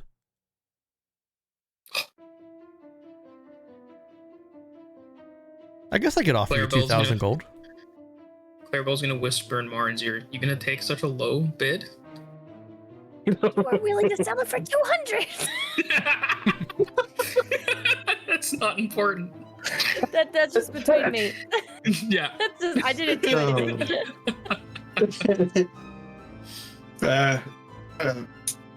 You're the one selling it. Just You let's started this. I love this. I just wanted to leave it. You're the sorted it. adventurer turned merchant. You have to sell it. I'm just the pretty person next to you. You're the one with the fancy ring. Sell it. You gave it to me. I'm Oh. gonna step forward as they're bickering and say, "There's a reason I'm the first mate." So Are you you're the one that helps to guide them across the waters, keeps them safe? The honeymoon. yeah, well, they're stuck in their cabin all the time, I see. doing everything from yelling and yelling and yelling. I don't want to question it, so I steer the boat, and I dock the boat, and I disembark the boat, and I embark the boat, and I pick up jobs. Well, would you accept 2,000 gold for this the ship? I would just need to see the papers. The paper's not a problem, but I take offense to you saying the ship is quite as What words did you say again, Mr. Vance?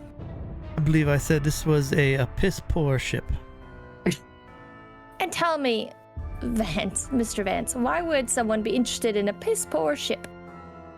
Well, I think I might be able to fix it up and sell it to some of these dock hands. Look, he motioned you over to the ship. There's a couple splinters sticking out of the mast here. Dangerous. And I Look, dare say they're- those splinters served us well when we faced a pirate ship not 2 days ago. They called themselves the Eternal Torture. Quite dangerous folk. So you're telling me this ship has the stench of ghosts on it? It Why am has I- the victory, sir.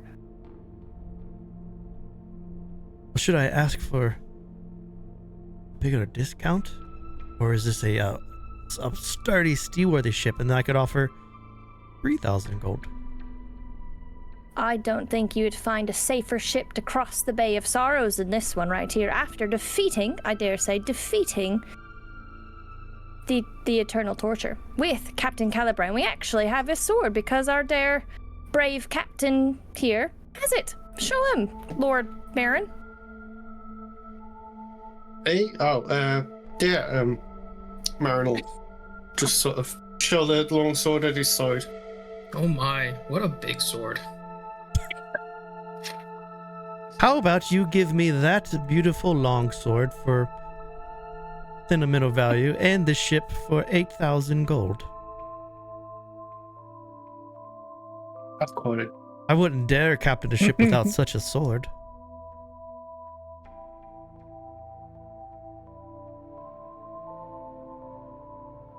Captain, I would very much like to keep the sword. Oh, okay. the sword is not for sale.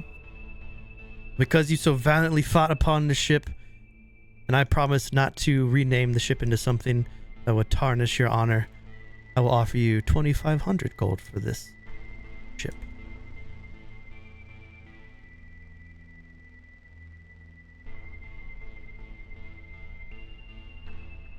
And you have made an allies with Garrick 2-scale Vance, and if you ever find yourself in the coin district, you can look for the Gilded Fang, which is my storefront.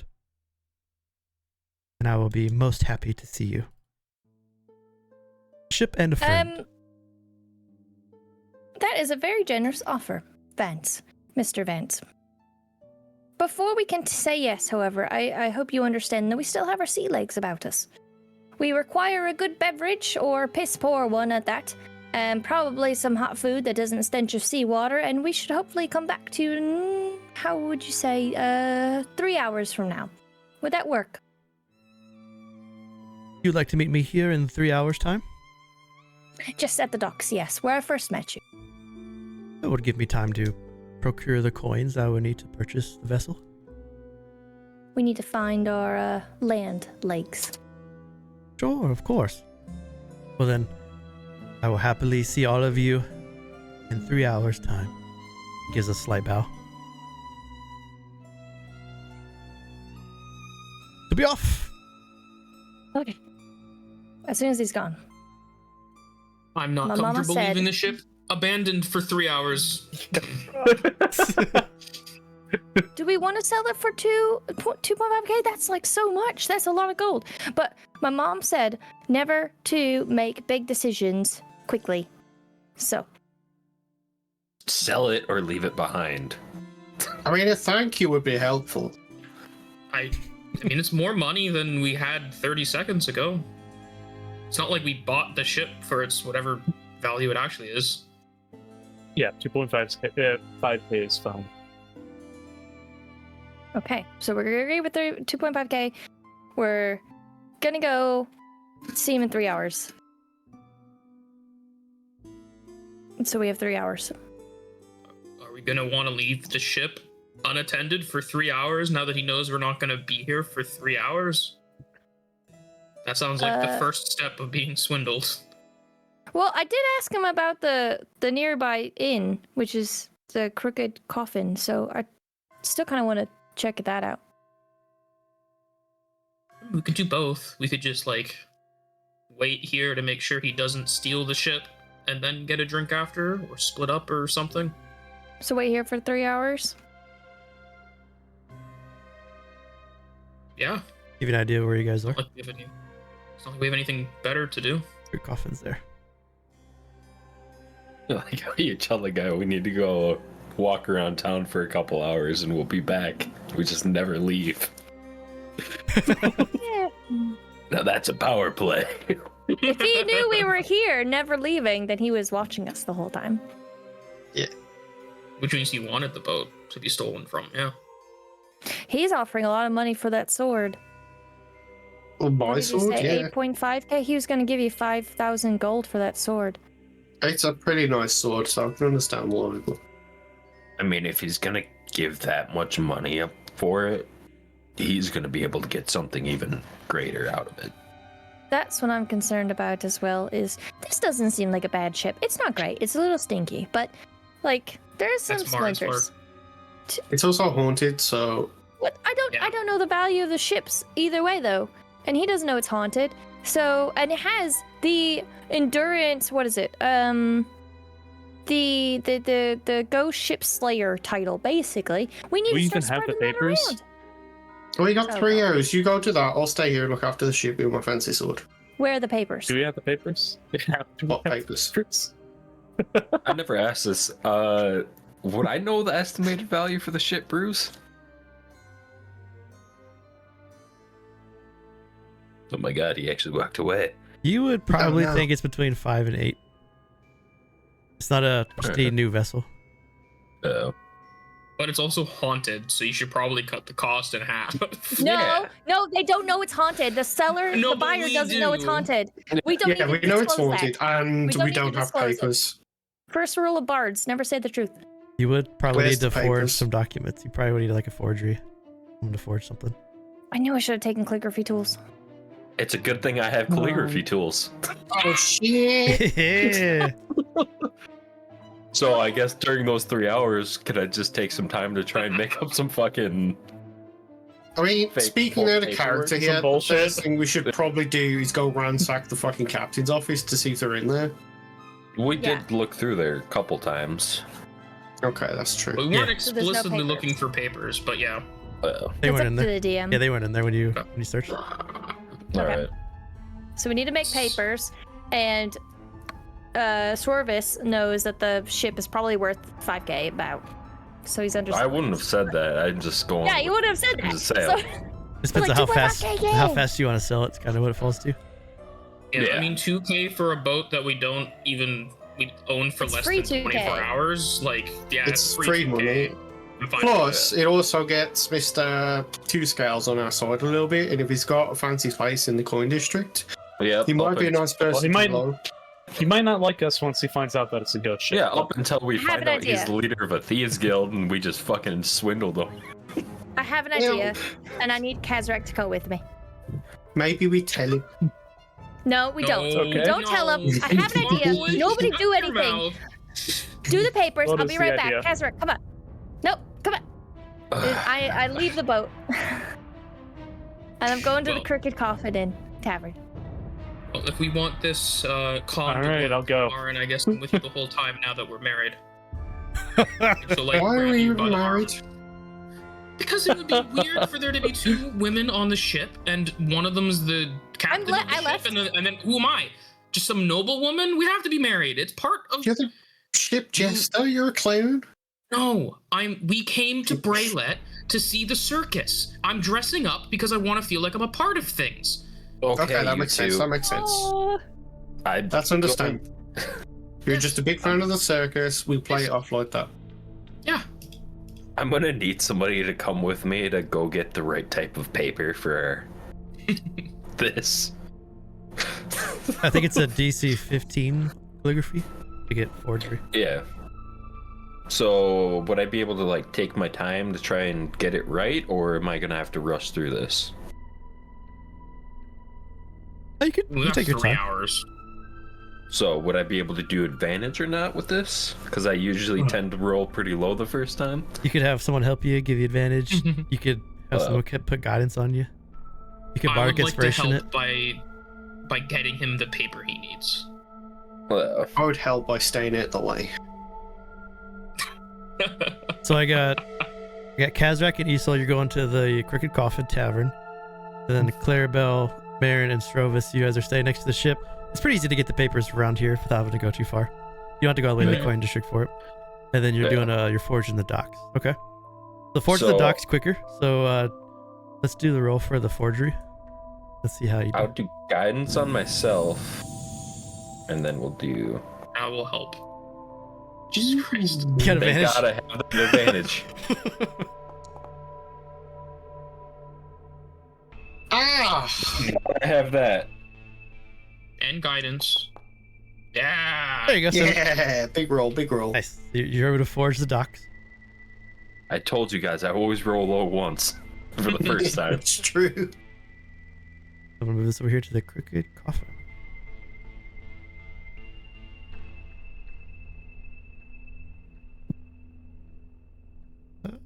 We turn off your concentration. And I think I got it right.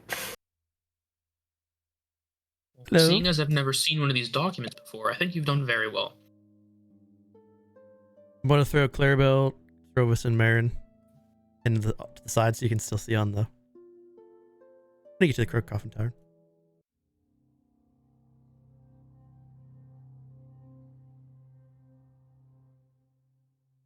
Wait a second. Isole and Clarabell came up with this idea. Why are we doing it for him? You were excited to forge documents. I was the only one that could. That's why. So Kazrak and Isole, you approach the Crooked Coffin Tavern. It's a sagging wreck of a building. It leans against neighboring structures as if it might collapse at any moment. Since you are in the Footings District, its walls are mismatched patchwork of salvaged wood. Its windows are fogged with grime and regret. Stepping inside, the air inside is thick with sweat. You smell spilled liquor and the ever-present stench of salt from the nearby docks. Shadows cling to the corners, and you can see smugglers, dock workers, and drifters drowning their troubles in cheap rum. So this is there are people in here. I just have the bartender and then you guys in here, so it's not like too crowded and weighs it down. In front of you, looming behind the bar, is a silent sentinel amidst the tavern's ever-present haze of pipe smoke and candlelight. His face is a near-permanent scowl. This dragonborn has a quiet intensity to his presence. A little bit, not as much of as a brooding presence, more of like a patient observer. You get the sense that he has probably seen all types of troubles, and he is not surprised by anything anymore. As you all approach, he gives you a quick growl. What you having? Well, I'll have probably your best table to stand on, as I'll be your bard for the night. Well, probably for the next hour. For free. You want to play music? Yes. Might be welcome. Don't know how much sailors will care, but I gotta offer you something for your troubles. Well, I tell you what. What's your name? I'm sorry. My name is Varkas Emberjaw. This is my tavern. Varkas Emberjaw, lovely to meet you. I am Isole. Pleasure. I tell you what, Varkas. If I do poorly, I'll walk out with nothing. And if I do well, I'll take your finest whiskey. And my bodyguard as well. My finest whiskey might not be what you're used to, but I'll give it to you. Good. It's called Rot Gut Whiskey. I think I've heard of that one. What is your best drink? Rot Gut Whiskey. We also have the Undertow. Will do. If you want more of a beer or an ale. The Undertow. How about, if I do really well, how about both? Good idea. Drink the Rot Gut Whiskey, then chase it with the Undertow. Is that what the locals do?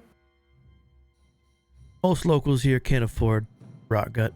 They just drown their sorrows in the Undertow and enjoy some black ale stew. Black ale stew. That sounds nice as well. All right. Well, we've got ourselves a deal then, Varkas. Do you agree? I can't wait to see the performance.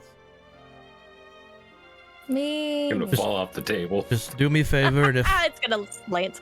if a brawl breaks out, just please step to the side and let me pass in front. Okay. Sometimes I get a little rowdy. I need to slap a few drinkers down. That sounds great to me. I definitely don't want to get away of that. Do you before you begin, do you know, and he leans forward, you might be getting swindled by your bodyguard. Why? I don't know if the old man can properly protect you in a town like this. Oh, I thought the same. But he's a dwarf who came from the ruggest, most porous. You know how dwarves live underground? This man did not live underground. He lived, male.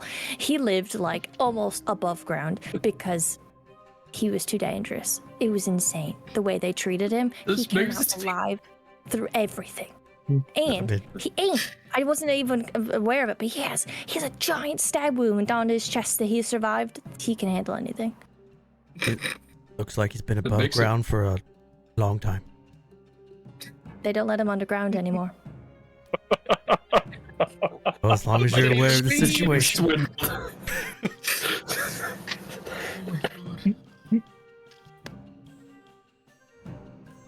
I love this bar too because the chandelier moves.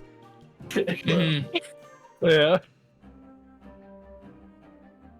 Okay. Oh. I'm gonna go to Kazrak and I'm just gonna quietly tell him what's going on. I'm gonna do a performance. We're gonna be here for probably 30 minutes to an hour. I'm gonna give him all my belongings. So he's gonna get my coin purse. He's gonna get my short bow. I have a potion on healing on me. You're gonna get my backpack basically, and my gold. I'm wearing my fine clothes. Not my leather armor, so I'm gonna unequip that. And I have my lyre, so I'll use my lyre. Oh shit, the Syrian lyre moves. That's awesome. Don't laugh like you noticed it. He We called just it. mentioned it like He 2 li- minutes ago. yeah, he just mentioned Oh. it too. That's why And I'm I noticed it before. I was so engrossed in the plane. Oh, it's so funny. Okay. We're ready? Okay. Oh yeah. Isole's gonna go find a table. It doesn't matter if people are there. She's gonna find the most centermost table. Hopefully there is nobody there. I don't know. And she's gonna go and stand on it. She's like, excuse me. Yes, your bard is here. It's a group of thralls sitting at the table. You, It just smells It's- awful. you can't find a table with no one there if you wanted to in the center. Stand on. Yep. I'm gonna stand up onto the table. It's like, excuse me. Private performance from the bard. It's a coffin, crooked coffin, special.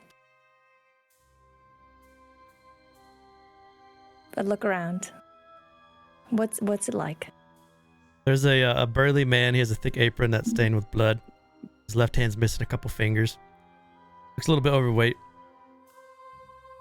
He has a mug in front of him. He looks over to Varkas. Varkas? The hell is this? The bartender. Calm down, Tobias. We have some music. Enjoy it, you fat bastard. He leans back. Fine. I take out my lyre. And I strum a few strings to get the mood going. And then I start. As soon as I see if I get some people's attention, I start to play a little bit. And the beginning will go something like, come, hear a tale that'll shake your bones of ships and storms and mighty tones. With ale in hand and lusty cheer, we'll spin you a yarn that'll bring you near. And she'll try to do a little tune that gets people listening to her. Make a That's her performance goal. check. She just wants their attention. Performance. Gotta find it. Oh, sorry, I clicked it twice. Oh, I didn't. Good. 60's pretty good. You've got the attention of most of the drinkers in the room. They're watching you performance. Great. And then with my lyre, as soon as I bring it down, it's kind of like a very fast sea shanty, not sea shanty, just like sailory tune with bodiness and some sexual jokes and stuff about a barmaid, just to get their attention. And it ends with them hopefully hearing up about the tune of a ship that beat all odds. So she'll start her next one, and it will go. This is the main one. The Endurance sailed through storm and strife, defeating the ship of endless life.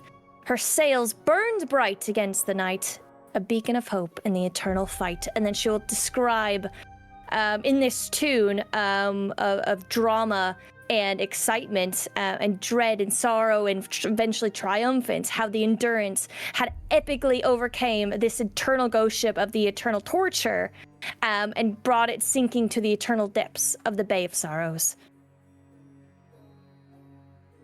You can tell everyone is starting to get really engaged in the story. They don't know, they're not like the liveliest bunch because they are pretty worn down deck workers after a long day, but all eyes are on you as they drink, and you can see a couple smiles. Tobias, the butcher, is definitely the most into the story. Unless it was my brother. So after that one, if it's received well, she'll finish on a cheery tune, just something light and something probably from the left side of the Nevermore Expanse, something a bit just lighter. It's also quicker, that one. And I don't have any fancy words for that one. But at the end of it, if everyone seems pleased, she'll finish and she'll say, "The Endurance, that fabulous ship that brought down the accursed ship of the Eternal Torture, is actually in dock right now. I beg you all to come see it. And drinks, 1 round, 1 beverage, 1 lovely beer will be on me." Well, I guess we can Isole, all come see on. it for a drink. Spread the word. The Endurance is in dock right now for a short time. Tobias, the butcher, says, "And is for sale." It is! Well, I'll be. Don't know if anyone in here has the money to afford it, but we might know someone that can.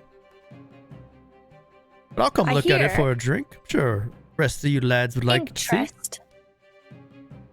Interest might go quickly for the ship, so if you know someone, tell them fast. Was a nice tale. Marcus, pour the undertows and let's go see the ship. So How much Farkas does it cost? gives a smirk. Each undertow is 4 copper. Okay. You got about 25 patrons. Okay. That's 10 gold, I think. Okay. Is that right? That's 10 silver. Any math? I'm I just can gonna do the say, 10 silver. Yeah, it's 10 silver. It's pretty cheap. 10 This is a silver. very cheap Okay. place. As he's pouring the undertows, I'll give him a gold. you can see him. He mixes it with like a little splash of black molasses. It's served warm. But these guys they down it, and then everyone starts to sort of file out of the bar. And as they start to file out, Varkas says, "Now you go see the ship. Then you get your asses back here." And as they start to file out, he tries to catch Isole and Kazrak's eye, and he tries to motion you both to come back to the bar. We come over. Hi. Look. I pay him. I pay him 15 silver because I feel bad. All his patrons are gone. They'll be back. They always come back. But here, he sets out 2 whiskey glasses, 2 tankards. Pours the rot gut whiskey. It's as strong as the name suggests. It has the sharp, biting smell to it. It's definitely cut with something stronger than grain alcohol. And then he pours the 2 undertows, that spice rum with the black molasses. That's served hot. Deal's a Crystal deal. whiskey than the yeah. Oh, yay. Okay. I will down it. Ooh. Yep. You Ooh. you immediately have to chase the whiskey with the undertow because it is very strong. It is disgusting. So is I'll Marin, be Srovis, fine. and Clarabell are just going to see a horde of people walking towards the ship? Yes. That's what I'm waiting for. It's gonna be about 20, Yeah. 25 Ugh. people walking down just to look at it. Deckhands and a lot. Dock workers. Maybe a couple smugglers are in there. But they all got like beer glasses, like ale glasses coming up. They're just walking with the tankers. Do you want to follow them? Kazrak and Isole? Yeah. Yeah, we'll go. Yeah. That's my plan, yeah. I'll take my stuff back from Kazrak. I'll hand it over with ease. Thanks. Who the hell are they? Oh, we're not on the ship yet. We're probably behind the crowd. So I you- just see the crowd moving. So you'd have been forging the docks, and as you finish forging the docks successfully, the 3 of you look up and you see this is like little gang of deckhands holding mugs, laughing and drinking and walking up towards the ship. You can see Isole and Kazrak kind of following them from behind them. They don't approach the ship. They kind of just get a little close to it and they kind of look at it and... Hey, she wasn't lying. That's the shit from the song.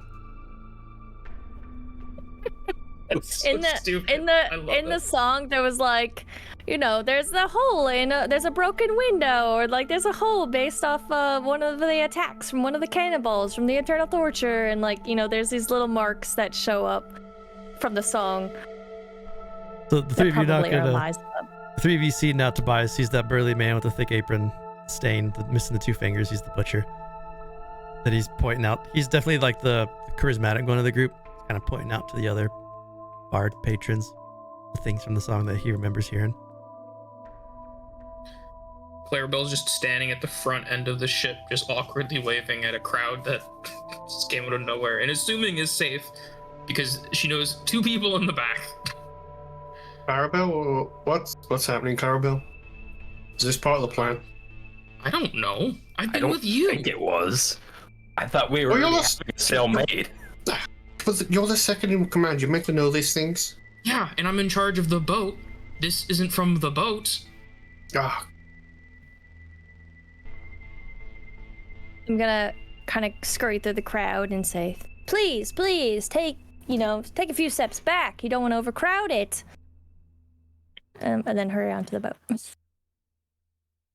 So they approach the rest of you. You guys are all, you're back whole again as a group.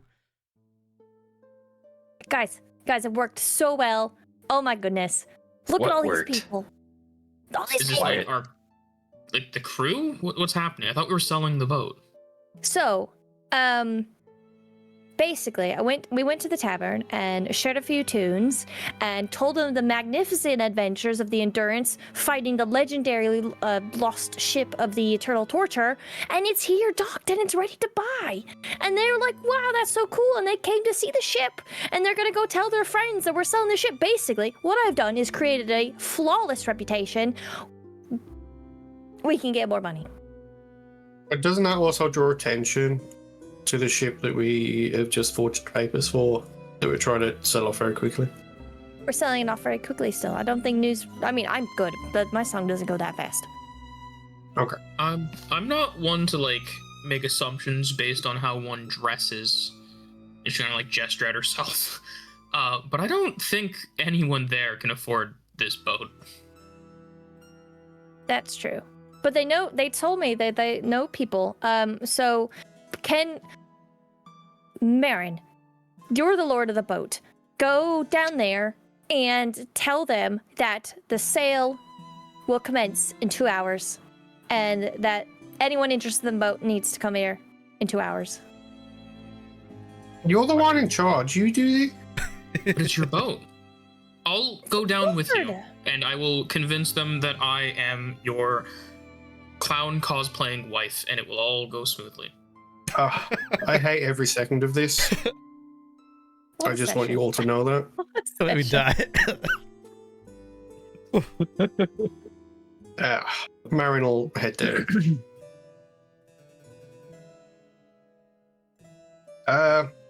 Hello, everyone. This is my boat. We're gonna sell it in like 2 hours if you want to come back or tell people. Okay, thank you. It starts at 2,500 gold. The butcher at the front. Oh, that's a little steep for my takes, but well, if you're looking for someone to be a cook on your ship and you change your mind, I'd be willing to take the job. Did I just find a crew? Name's, You accidentally found a crew when you tried to sell the ship. name's Tobias. I don't ask questions. Don't tolerate thieves. Well, we'll definitely consider that. Thank you, Tobias.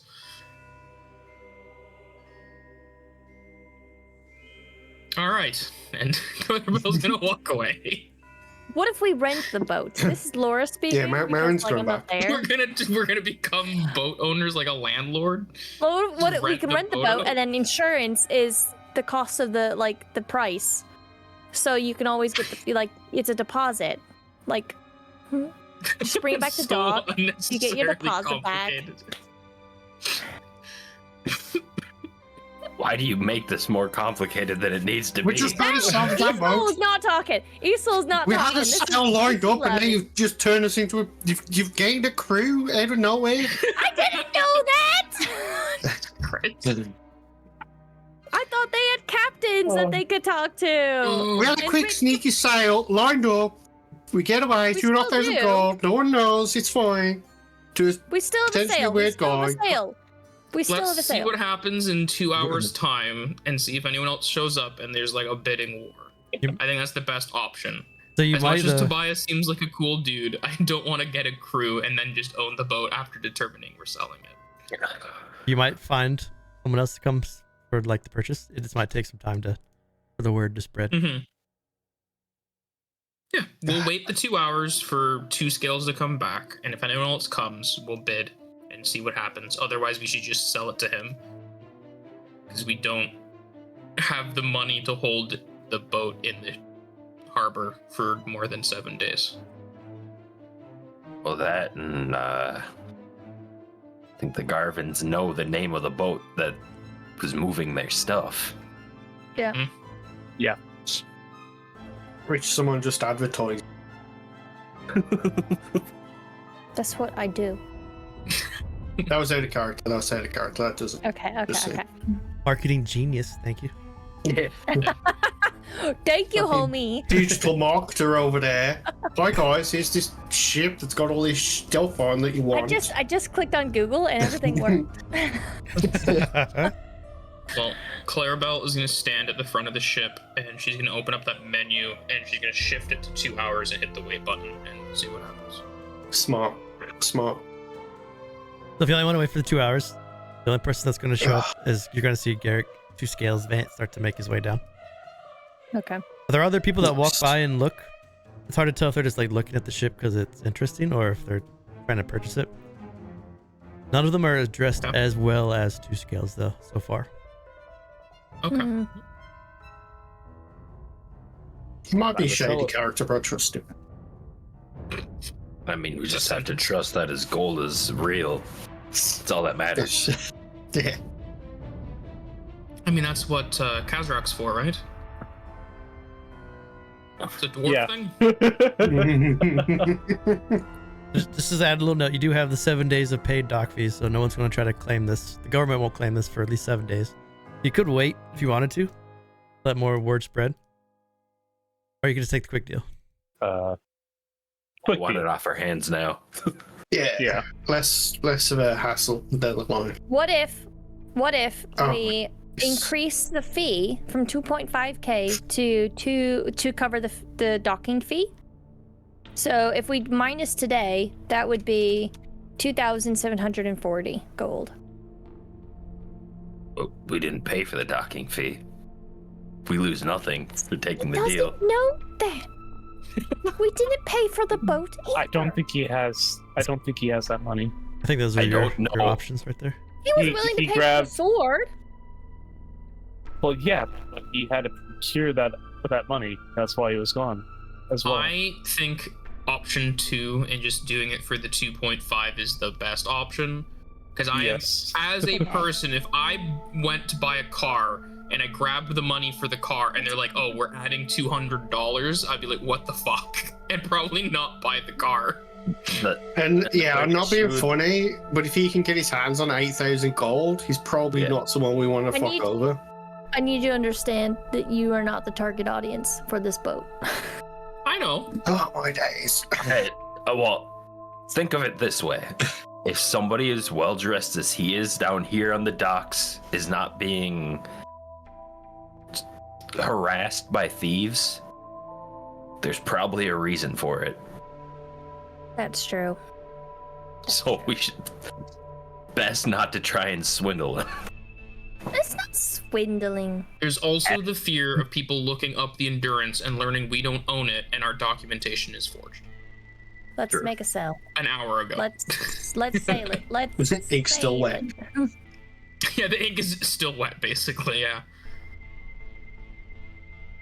Okay, Besides, so we can always steal the boat back if we really want to. yeah, you can. I think I'm done with this boat. Can we just sell it and leave it, please? Okay, who's talking to Vance? Two scales will approach. Time is up. The couple. Coin is ready.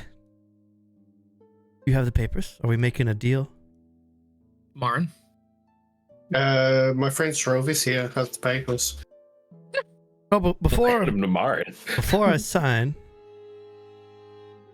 I must ask one more time for that beautiful sword. Would you like to include it? I would like to keep hold of it for now. I may be tempted in future, and I know where you are, so I'll keep that in mind. But I'd like to hold on to it for now. It's a shame. What we agreed on? What, 2,000 gold?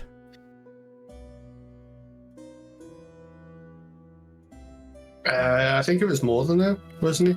And he would look at Isole. Was it? We have in our recollection it was 2.5k, 2 scales. Oh, sorry, I forgot. Well, here, let me see the Do you papers. need more? Okay. Oh, just I'll hand him over. 2,500 is perfect, and he pulls out a quill. Dips in some of the ink in his ink bottle.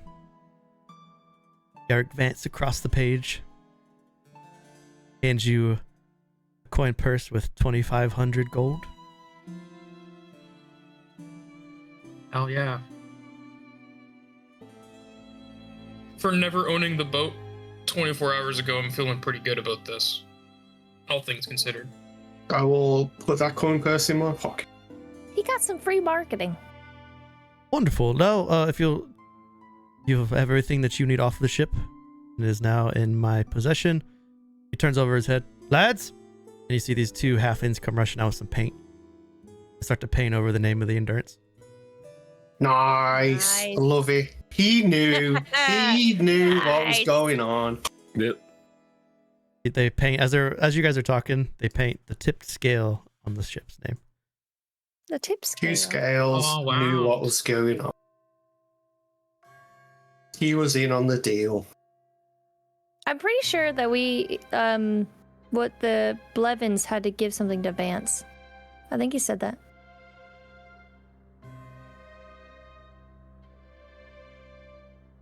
But I don't remember, so I didn't write it down.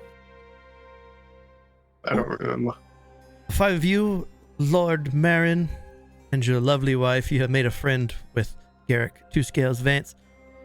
Please, if you're ever in the Coin District, look for my shop, the Gilded Fang. I will happily look again at that sword. And I have other wares that you might be interested in, since you are a man of taste. I will very likely make my way over there shortly. A pleasure. We're gonna spend the money we just got from him in his own shop. I've got I mean, 2,500 gold to spend on some new armor. I don't know about you guys. Hey. You owe your wife a portion of that. That's fair. My wife gets half, I suppose. I think we split it 5 ways. Did you not hear? I'm Lord Marin. He says very jokingly as he splits the gold up. Bias walks by the butcher. Looks like you won't be needing a chef then. A shame. It was a pleasure to hear the song. Don't be a stranger. I'm always drinking in the Crooked Coffin. Don't be afraid to share the name of Isole, the Bard. Hopefully I'll see you around, Tobias. Y'all be safe. He's trudging off. Ooh, Tobias, wait. Huh? My friends and I and this pompous lord I'm with, where You still would got be your a share, be careful. safe-ish place to stay? Depends on the coin. cheapest place to stay is where you just came from, the Crooked Coffin. Okay. A little up from that, the Crippled Lamb in the Coin District is probably the most high-class place that you could stay. And somewhere in between there, you're looking at the Infernal Tankard over in the Gables. Each have rooms. Each has their own taste, to say.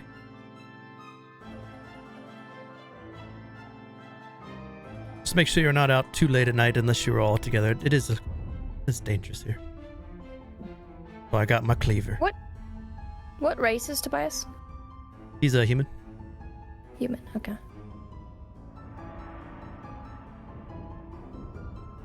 Well, thank you. You all have a good one. And he starts to hustle off.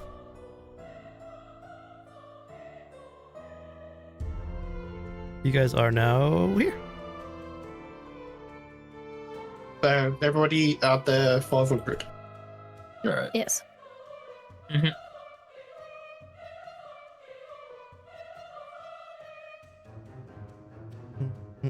Ooh. Coin District. We So- should have asked Tobias about the circus. I was gonna say circus. Yeah, I mean, there's only two places that it would probably be. You could try the Timberway Gate. That's on the other side of the city. There's the Day's End, I think it's called. It's not too far from here. Okay. Let's try the Day's End since that's closer. Yeah. Okay. This puts you probably around 3 hours away and probably around supper time, like 5 or 6. Do we want to eat before we go there? If we're close to the gate, we can always just head there, see if the circus is around, and if he is, we know it's there. The tavern's right by, so. Okay. I don't care either way, so. Yeah. And at least then, if it's not there, as we walk across town, we can always grab something that way. Wait, is it almost night? It's evening, yeah. Okay. I got If another we wait- 3-ish hours, 2-3 hours Yeah. daylight. I mean, if we wait for morning, we can head out, and it gives me time to make some stuff I need for spells. Yeah, I mean, that could work. We've been on a boat for how long? I wouldn't mind sleeping on a bed that's not rocking.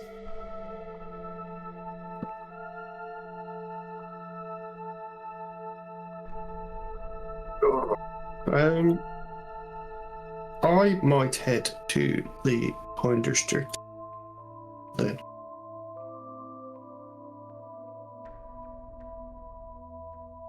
You go into Two Scales' shop? Is that your plan? I would like to see what he's got available. I'm assuming he's selling some magical wares of some type. Yeah. So Far we're from waiting on going to the circus. I mean, we're not, like, in a rush, are we? It's nearly night. I'm just curious. Yeah. Considering I mean, the what warning time do we they just have the got. shows? All right. Well, what about you? What about you, Isole? What do you want to do? Considering the amount of warnings we've had for it being nighttime, I'm concerned to travel past the evening. So, if we're going to the gate closest to us, maybe I'll just stay at the Crooked Coffin. The barkeep there was very nice. His name's Vargas. Starting to feel like we shouldn't have sold the ship today, and it would have been a free place to sleep. But tavern sounds good.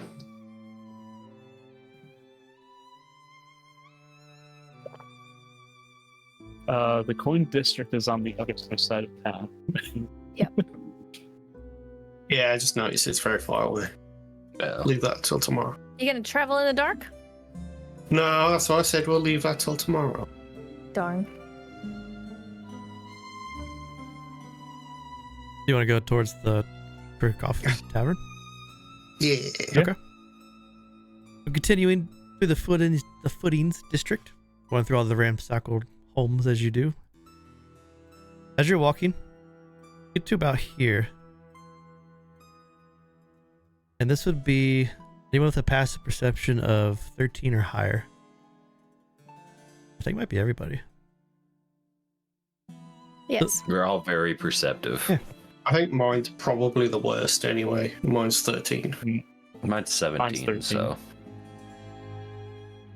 I have 14, so I can see, I guess. 15. Okay, so 13 is the bottom. So all of you see this small building that catches your eye. The building, it looks like it's misplaced even in a city like this, in a district like this. The door handle is made of bone, and the bone is 2 ribs tied together for the handle. There's a skull of a large humanoid creature engraved in the top of the door, where the peephole used to be. But there's this huge padlock on the front of the door. And as the 5 of you stop and turn and look at this door with the padlock, the lock unlocks itself. Almost like someone or something behind the door is looking at you through that large humanoid skull and beckoning you to step inside. just from We the all know vibe of this in a bit. place, Kazrak instantly hits. just from the vibe of this place, does it feel like it's the Bone Trader?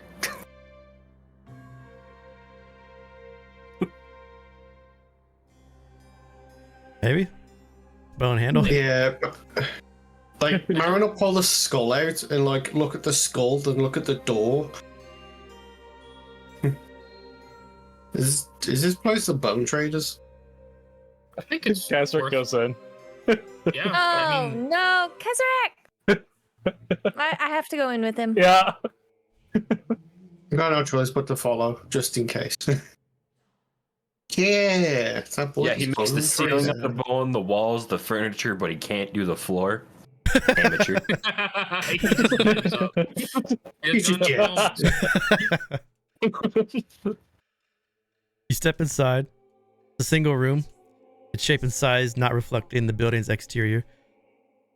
The room resembles a meeting hall crafted entirely from bones. The walls, the ceilings, even the furniture are made from an overwhelming collection of animal and human remains. Skulls, meticulously arranged in rows along the walls. Bones stacked to form the structure itself. There's a massive chandelier made of spines and skulls. Casts a golden glow upon the Bone Trader as he sits. Each of these chairs is a high-backed chair, and he beckons. I missed you. Please, have a seat. We can talk Marin will take a seat. in a more comfortable Yeah. setting than before. It is better than the cave. It's a Kazrak will sit. much nicer place you've got. Yeah, I like what you did Right. with it.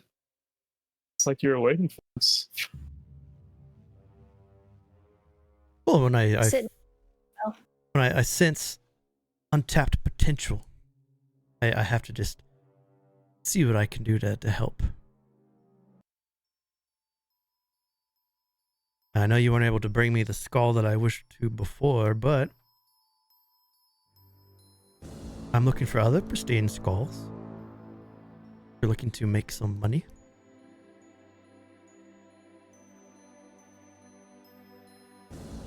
Kind of rich right now, but What do you I have hear in you. mind? Well, if Oh you my god. if you bring me what I ask, you may open one of my bone chests filled with magical riches. For what Good is God, a it's a gotcha spin. yeah, Yeah. Bruce is casually putting gambling in the game. Sign me up, Western. So the way the Bone Trader works is he has 2 quests, and it's just he wants 2 bones from like high-level CR creatures. If you bring him one, Okay. he will let you roll on a rare table and one. So you get to roll 3 times. Once on the rare table, once on the uncommon table, once on the common table for magic items.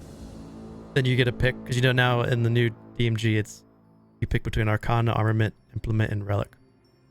So it's a way if you want to get some magic items for doing a little side quest. Hey, that's cool. That's cool. 2 skulls he's looking for are one of a bullet, which is a land shark found in the hills and mountains that burrow deep beneath the earth. One that he's heard of has bullet pups along with it. Cool. I'm going to add this to the human skull we have. Wanted list 1 bullet skull. It's named Jeff. The other one he's looking for is a juvenile shadow dragon skull.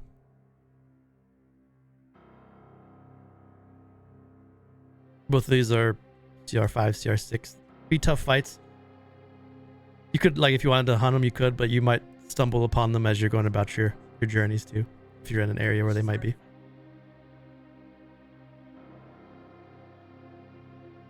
No. Okay. And a You don't. What is that? What's up? Is that the chest rewards? Yes, you roll once on the.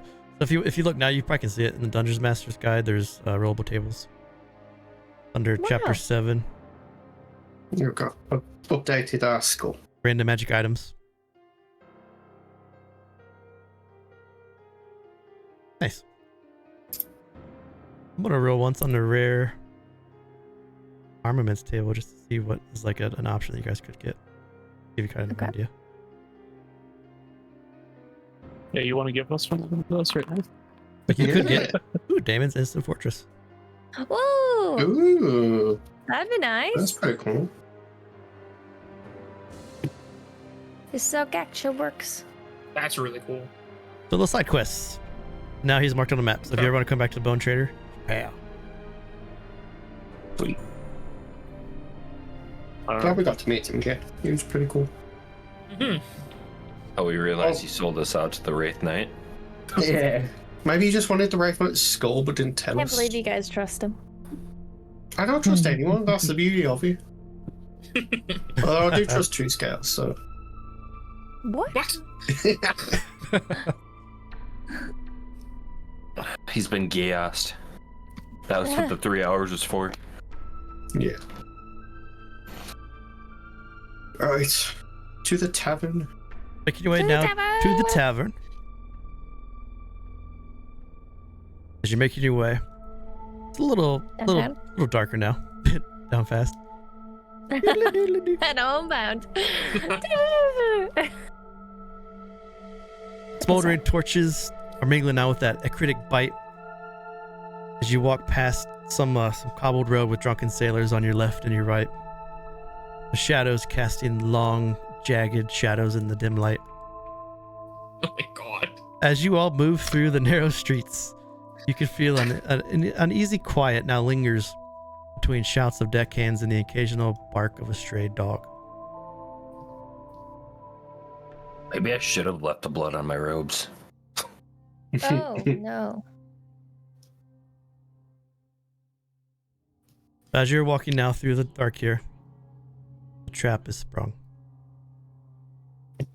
Shit. Figures melt from the shadows of the alleyways and the rooftops, shifting like phantoms in the gloom. You see a tiefling. That's this boy here. Whoa. Tiefling has a battered cloak. He drops down off the roof in front of you, lights a cigar. His face is a maze of burn scars, which twists into his cruel smirk. From the flank, two shadows dart next to the tiefling. Two dragonborns holding short swords and crossbows. Their movements look swift and practiced. Then three more figures step out from behind you. They hold long bows and short swords. The captain lets out a slow chuckle. He raises his scorched left hand in a mock greeting towards you, showing you he is an allegiance. He is part of the Burnt Hand Thieves Guild. And then Clarabell, as you see this burnt, scorched hand, make a con save. Whoa! What? Squeeze me? What? You Oh. burst I'm with using my fireball. advantage. Fuck that. It's a story moment. You don't get a pass. Your left hand goes up in flames. No thanks. Clarabell using her advantage. Okay. Wow. Something the jars loose slightly in your mind. There's a almost like a piercing migraine floods your senses. And right before you fall to your knees and fall prone, you catch yourself. Now roll on your wild magic search table. Whoa! Oh yeah. We're about to Ah! get flutterballed. God damn it. The next minute, all your spells Yeah, catch wow. out. nice! Nice. Adrenaline rush. You got that buff yeah. coming in as you catch yourself. You know this Thieves Guild somehow. Okay. So as you catch yourself, the tiefling in the front says, "I thought we made ourselves clear to the rest of you lot. The hereafter aren't welcomed here anymore. You had your chance to leave, but looks like you walked down the wrong street, friend." He points at Clarabell. "You look like the one who was with the Whisper. Pity his name wasn't true. How he shouted. How he screamed." Roll initiative.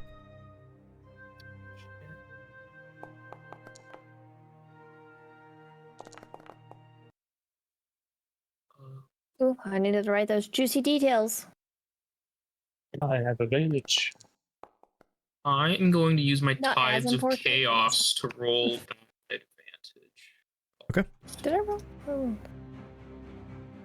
That's what he said.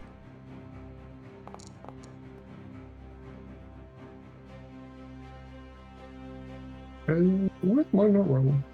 Oh, I already rolled. Never mind. You guys all have your rolls with an advantage for your stuff? I have. Mine says I rolled, but I didn't see my dice. I I'm didn't see just my dice, but refreshing. I rolled. Yeah. Yeah. I was just confused. I have a number, so. Something. Assassinate. Assassinate. Everyone in the right spot? No alert jumps or anything? Think so. Who has alert? Is it just Kazrak? I have alert. I'm keeping my spot. Kazrak, you have the burnt hand Yeah, it's captain. You have 3 burnt hand scouts behind you, and you have 2 burnt hand spies. Hmm.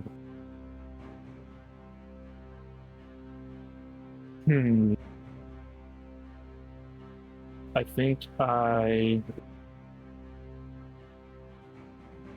run into the back. My attack with my daggers.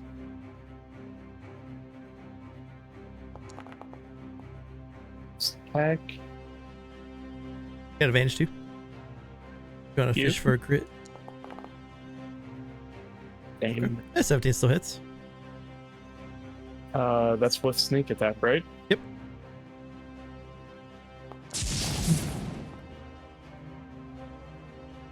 And take 9 plus your level, and right? then... What's my... Oh, yeah. So he is bloody. And then I'm going to use Nick to make an extra attack. Okay.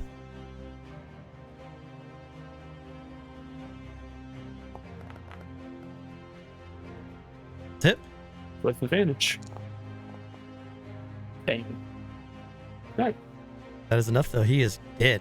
You rush up, jam your dagger into his throat, pull it out, jam it back in, and the burnt hand scout falls. That will be my turn. The burnt hand spy. I'm gonna go to there. And he's a dragonborn. He's gonna rear back and do a poison breath with his dragonborn. Shit, all 4 of you. Oh, jeez.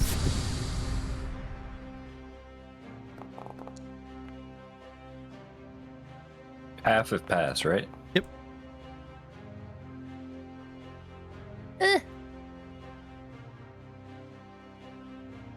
We got so far. We got Srovis takes 3. Clarabell takes 3. Isole takes 7. Marin takes 7. Poison Okay. damage.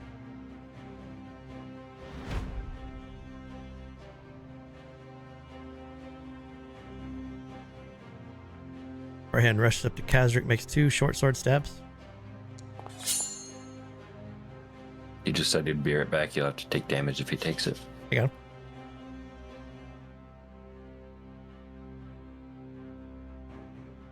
He dodges the 14 and the 12.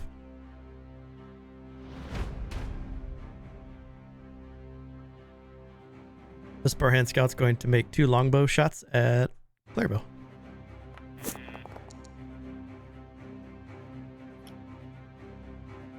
First one misses.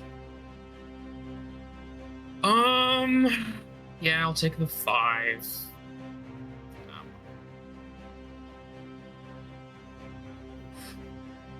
Goes to Marin. I will pull out Crossbrand and swing at this guy in front of my face. Oh, it's a crit! Oh shit. Bam! He's bloody. I did that 16 damage. Bloody! Oh my day. He's a little bit Yeah, beefier. that's pretty good. I was hoping I was gonna kill. That would have been actually pretty awesome, to be honest. The Strikeborn rushes up, also breath attacks. You bastard. Jesus. I am back. I know I got hit. How much did I get hit for, though? You got it. You dodged.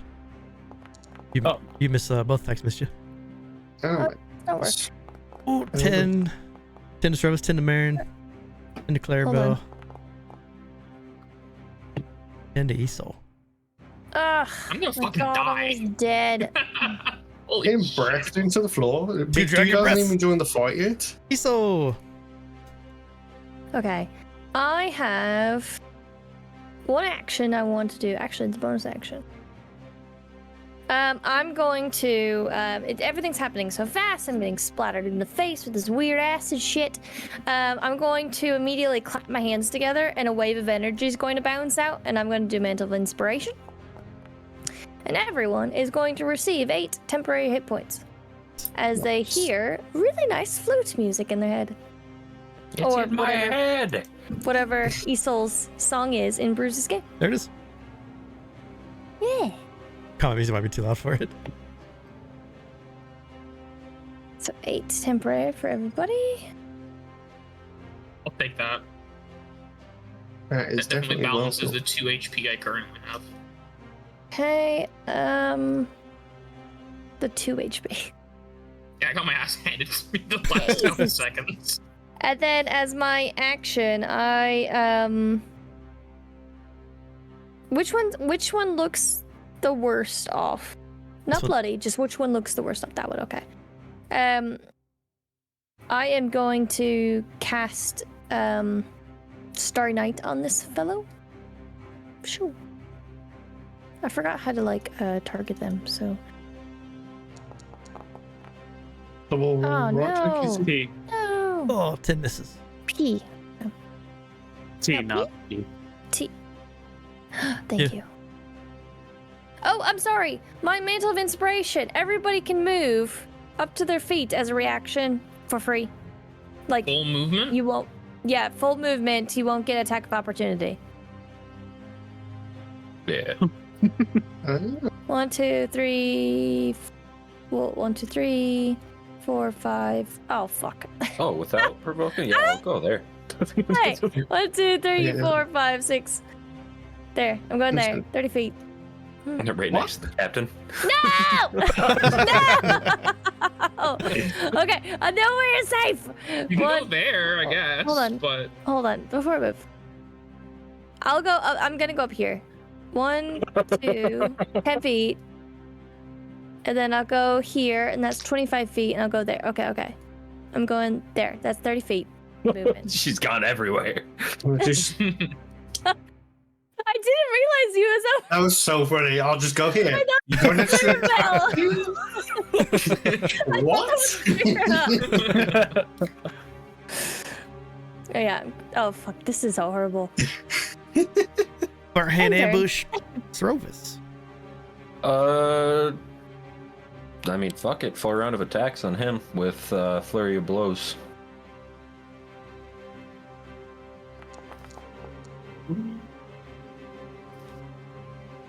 12 misses. Ugh. The other two not rolling out? What's going on here? Oh no. Oh, 8 misses. This is a bad night, boys.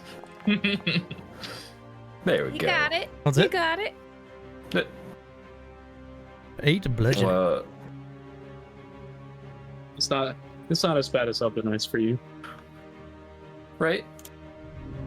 Clarabell. Yeah, Clarabell is scared. She has no health. So she is going to Misty Step onto the roof, if that's possible. Okay. In such... Oh, what the fuck? And straight buck off. Yeah. And then because of my Tides of Chaos, I'm gonna Wild Magic Surge. Up to 3 creatures of your choice. You can see the 30 feet if you take 1 Oh, necrotic. You get hit that's points. huge. Oh my god, okay. Roll 3d10. I'll choose the 3 enemies closest to the 2 spies and the scouts. You're gonna do What's 1, that look like? 2, 3. Yeah. Okay. Oh I mean, shit! it's basically... Wow. Holy Clarabell basically just, oh, that's a D100. Ignore the first one. Type. Oh, no, it's not punching in my things, because that's wild. No, so yeah, Clarabell basically just gets, like, hit with a crossbow on, like, her side. Immediately moves in to, like, try and, like, hold the wound, and then just teleports onto the roof. And then just a bunch of, like, you can see, like, the skin of those 3 people, like, kind of, like, blister. As like blood just rips out of their skin and just like goes right into her, and she just absorbs it. And heals 20. You heal for 20. So you want to go? I'm back to full health. Do you want left to right or right to left, or how do you want to spread out? Like which one do you want to get to 10? We'll do 8? left to right. I think is easiest. Okay. Wow. He takes 10. He's bloody. One from you takes 8. Someone here takes 2. Well, that could not have gone better. Yeah, that Holy was shit. perfect. That was Is incredible. that a full heal? God damn. That is a Yeah, full it heal. was. Yeah, I healed more than I have, but that was a full heal. I have 20 HP as my cap. Wow. And you have 8 temporary still. Yeah, that was all right. Let's go. That's great. And then as my action, I'm going to Sorceress Burst, the one next to Marin. Whatever, it's 4, 5. Yeah, and then this isn't really important, but I'm gonna Tides to Chaos it to give it advantage, just so that I can Wild Surge next time I cast a spell slot. And that'll be me. Let's hope these snakes climb. The Barhand captain looks up at Clarabell on the roof. That'll get you in. He steps back, letting Srovis punch if he wants to. Yep. And if it hits, I want to do a, why is it trying to... Prompting stupid shit. Okay. Why is it... It just worked. Let me What does that redo do it. to Okay, there we go. advance it? 14 misses. Fuck. Alright. Shit. He steps back with his longbow. He's going to aim. Give himself advantage on his longbow shot. And he's going to shoot his longbow shot at Clarabell. Okay, that's terrifying. Ooh. 22. That hits. I cannot stop that. Because he used aim and shot his short bow with that, he's going to do an extra 3d6 pierce. Oh, Ooh. Jesus. Good job, be healed. Well, I'm bloodied again. Ouch. Oh, Back down. if he didn't roll advantage, that would have been perfect, but I'll take that. Kazrak. Oh my god.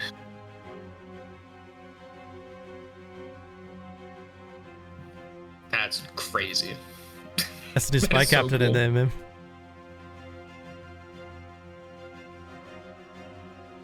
Steady aim. Target this guy.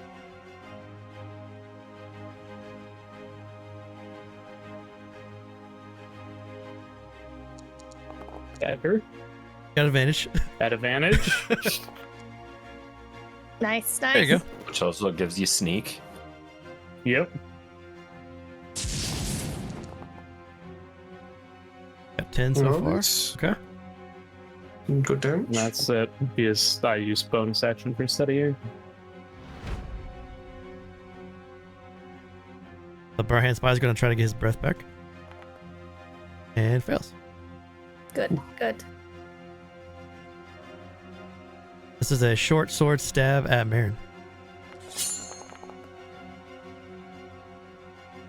That misses. That's a lot of damage. It is. Mm-hmm. Scout tries to surround Kazrak. Gonna make 2 short sword attacks at Kazrak. Mm-hmm. Mm-hmm. Just enough to knock the temp. The other scout on the other side of you is going to do the same. Short sword. Short sword. Second one hits. Kazrak, you're surrounded by both of these burnt hand scouts. They're just they're jamming their short swords at you. Giving you an up close and personal look at their burnt hands. Marin.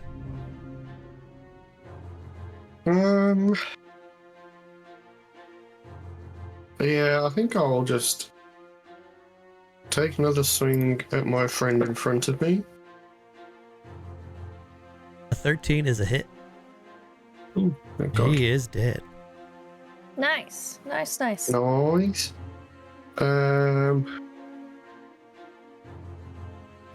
I will second wind because I am not very healthy. And I will step down next to my other friend here. I'll look up at Clarabell and just shout up, "You okay up there?" Even though there's like I'll be clearly fine. blood everywhere.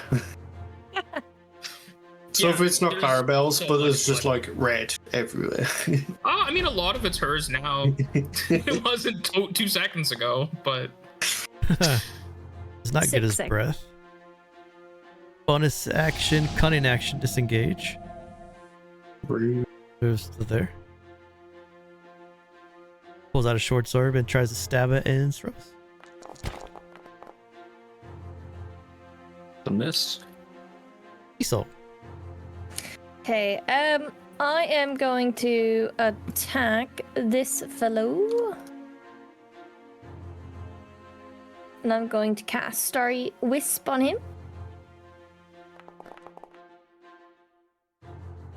26 hits for 3. He's real low. He is also glowing dimly. And then as my bonus action, I'm going to make sure that I am, 60 feet from Clarabell? Yep. And I'm going to cast Healing Word on her. appreciated. It's not very good, but I'm going to say you're the most powerful sorcerer I know. Let's go. Because you're not a sorcerer. Oh, you're a sorcerer. I am. Yeah. Technically, yeah. I was thinking wizard. Wizard. But she's not going to move. Okay. So, that's it. Srovis. Move up, try and hit this guy again. Not this one. My God, I can't hit worth a shit. Ooh. First one's a miss.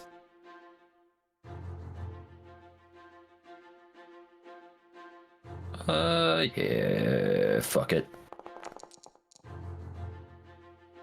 Forgo damage, can I grapple? Yeah. And then I'm gonna flurry of blows and try and grab this other hand spy too. Okay. How's yeah? Same thing with him. Grapple. Yep. And then I have 30 feet. I can drag these guys back 35, so that'd be 15, 30. I'd bring them back to this line. Clarabell.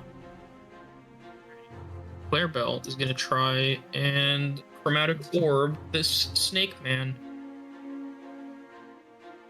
Oof. Oh, yeah, is it? Yeah, so before it hits, I'm gonna wild surge. Okay, I teleport again. I will hang out on this rooftop now. Okay. As I'm just bouncing around. Oh, yeah. And then I'm going to use one font of magic, so 1 point to reroll the 4 and the 2 in hopes of getting duplicates / do more damage. 6, 1, and 7? No duplicates, but at the very least I did 1 more point of damage. I suppose that's cool. So that's 14 on the snake. And then because of my earlier wild magic, that was a bonus action. So my main action is going to be the dodge, and that'll be me. Okay. I don't like being shot. It's a DC 13 to escape if needed. Okay.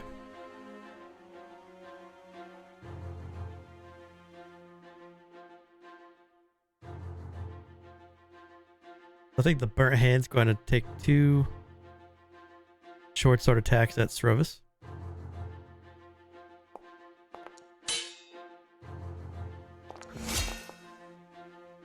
Like I heard one hit. Sounds and stuff. That's awesome. 12 and I think both missed you. 18 AC. Yeah, both missed you. Okay. Kazrak.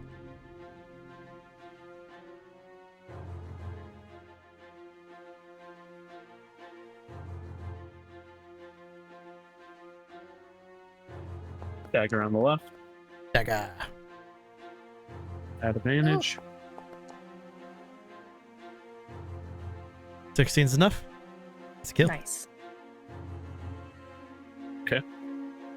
And then I can use Nick to attack the one on the right.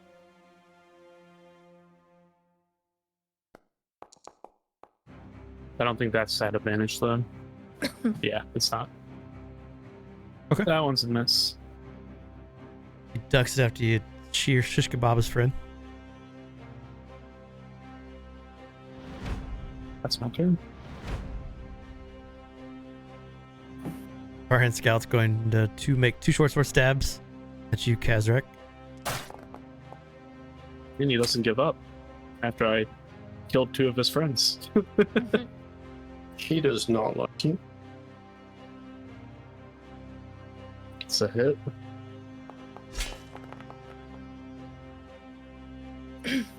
Dear. Ooh, I think that's a hit too.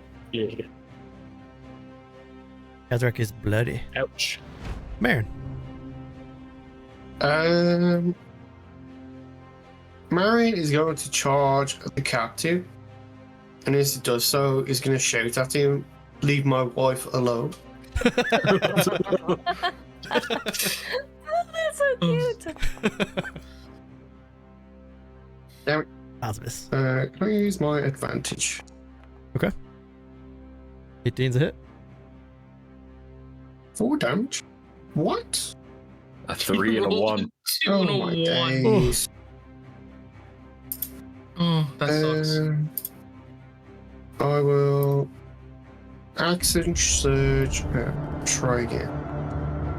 Oh, Oh, no. Oh, that one. You really Uh, just the damage did what was you much said. better on that one. Pretty face. Yeah. He's gonna crit the poison attack, ain't he? Yeah. Rolls for breath. Nope. He's just going to make a short at sword least. attack at Srovis. Oof. Miss. Oh, the captain has disadvantage on his next attack of sap. Well, oh yeah, that helps me if he goes for you.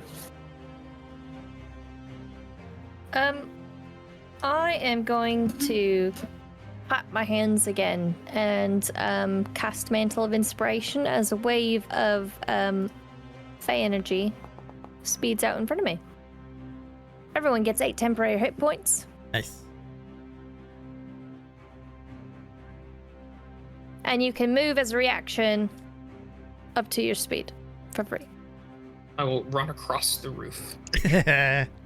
I'll stay here. I think I'm gonna stay. All right, can I drag these guys back 2 more spaces so it's in the middle of the group? Yeah. I love that. Oh my. We're reversing this ambush. They can't get away now. Yeah. And then as a as a action, because that was my bonus action, I am going to cast Starry Wisp onto this guy. I drag my fingers across my instrument. It does nothing. You almost hit Kazrak and it causes you to miss the shot. Oh no, I'm sorry. He sways in such a weird old man way that hard to predict. Srovis.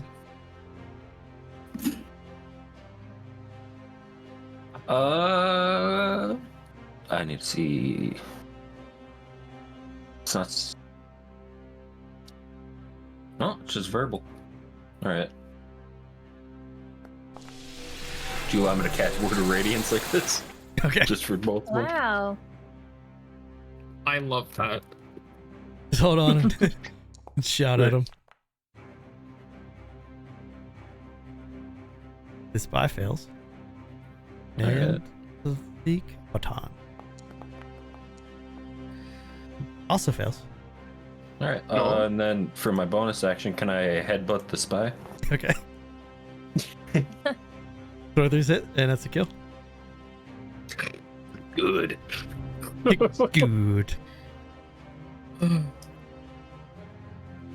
Clarabell is going to witch bolt this man. And I'll do first level. I don't think I need much more than that. And I will use a font of magic to re-roll the d20. All above re-roll.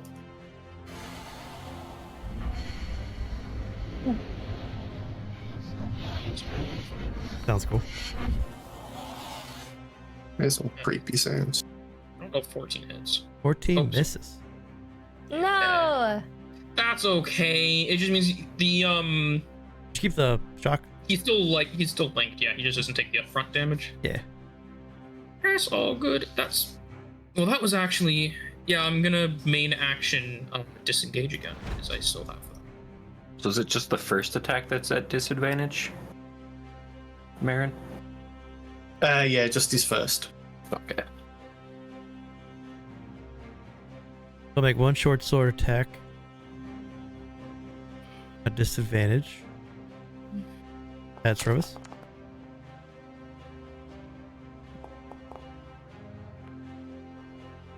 That makes it a miss. Nice. For the second attack, Right. he'll bonus action aim, and then stab. Srovis at advantage. Great. Still a miss. Nice. Nice. Nice. Jeez. Goes to Kazrak. Steady aim. Dagger. Crit! Yeah. Yeah. He's dead. Fucking obliterated. The old man just murdered 3 people in a corner. Yeah. Yeah. Jam Oh, your dude, dagger over there, in the just murdering everyone. And nobody but Soul saw. You're on side. I kept him alive.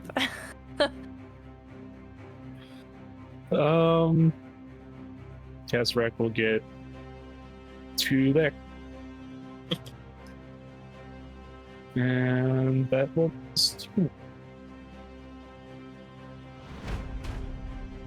Goes to Marin. Oops, not too far. Marin.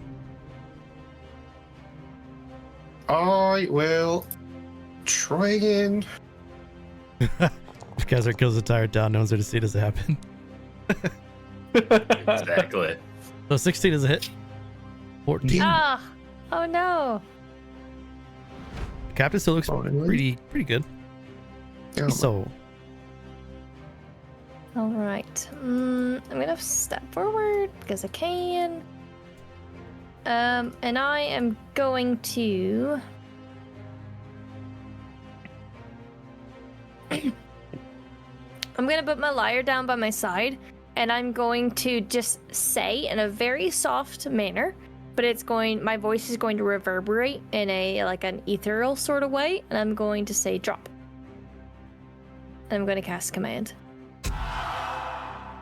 And what you hear is like drop, drop, drop. Oh, that one. So he drops his short sword on the ground. Okay. And as a bonus action, I'm going to look at Srovis, regardless if he's looking at me, and I'm going to say again, since it's been a few days, but I'm going to say again, lightning does strike twice. And I'm going to cast Bardic Inspiration on him.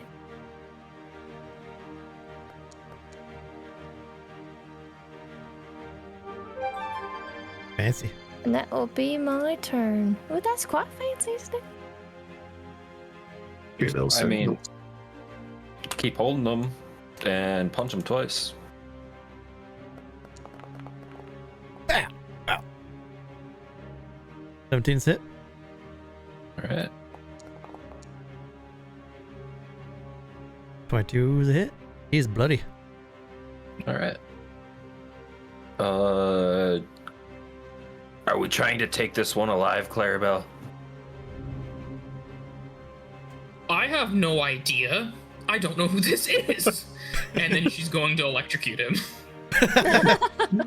Well, I'm just saying that because he said something about the whisper in you before. D12 bonus action.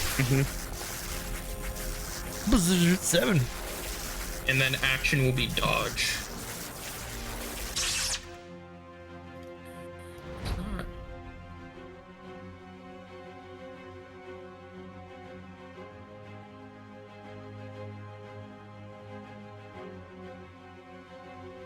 Let's see. You hit me with your longsword last turn, so his first attack is a disadvantage. He can pick up his weapon as part of his free action with the new stuff. I should have kicked the weapon away. My bad. Probably should have said grovel. Something. He kicks the short sword up to him. He stabs at Srovis. Disadvantage. That's a miss. Nice. And then he aims. Stabs again at advantage.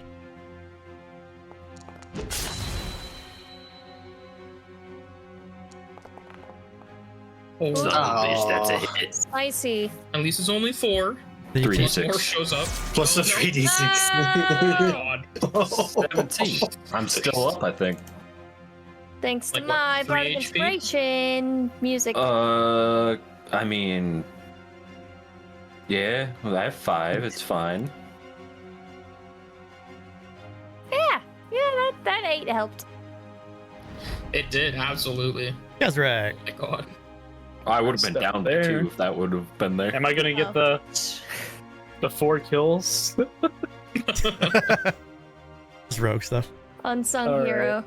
At least this one I can't because we witnessed it. Oh my Oh. god. Oh shit! More powerful the older he is. Sneak attack crit. Oh, double ones. Oh. 6 Oh. 1. That's a lot of ones. 6 1. Oh my god. He is not Oh dead. my god. Well, however, I have Nick, so I'm gonna go again. One. You just rolled 6 ones. 6 Seven 1. ones. Oh my god. My God, Kazrak. How is that Damn. possible? 14 misses. 7 Damn. ones? His, That's da- And the nat 20. That is absolutely crazy.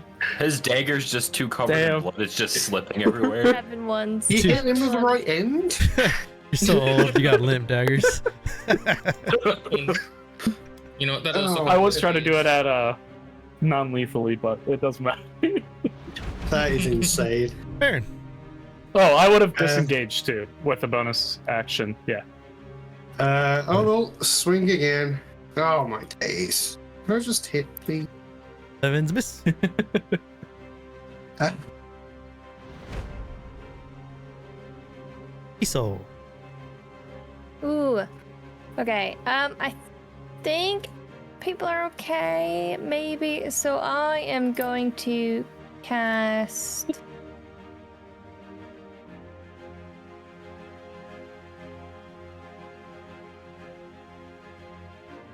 I'm gonna cast Starry Wisp on the main dude. Oh no, that's gonna. Does he look really hurt? Like really, really hurt? Yeah, he's bloody. Okay, doesn't matter. Clarabell says she doesn't know who he is. Starry Wisp, I'm gonna string my fingers across my lute and hit him with each note. How do you want to kill the burnt hand captain with 4 damage? Oh my god. I was so I would close. If I had it, He rolled You literally, rolled no literally anything other than one Yeah, on anything. any of those damage dice. I want the notes to fly across the screen and into the enemy, but they shoot through him like they're streaks of light. And as they hit flesh, each one makes a sound, because they didn't make a sound when Isole strung her fingers across her instrument. They only made a sound after hitting the enemy. Nice. With that, the burnt hand captain falls limp in Srovis' grasp. It seems like the threat, at least for the moment, has passed. Take time who to the rub fuck my are these hands. people? Oh, It seemed like they knew you. Oh, that's one side of a coin, because I have no idea who the hell any of these people are. I just know they really like shooting me in the same spot with a crossbow. What's They the hereafter? Is that the name of your circus? I can't Burnt really hand. say.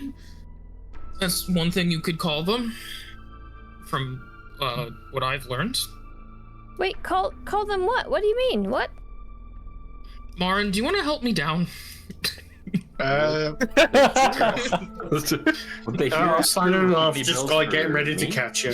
Who's the here? What's the hereafter? I mean, that's not something I'm supposed to talk about, but I suppose we've saved each other's lives enough that I can share a little bit about myself.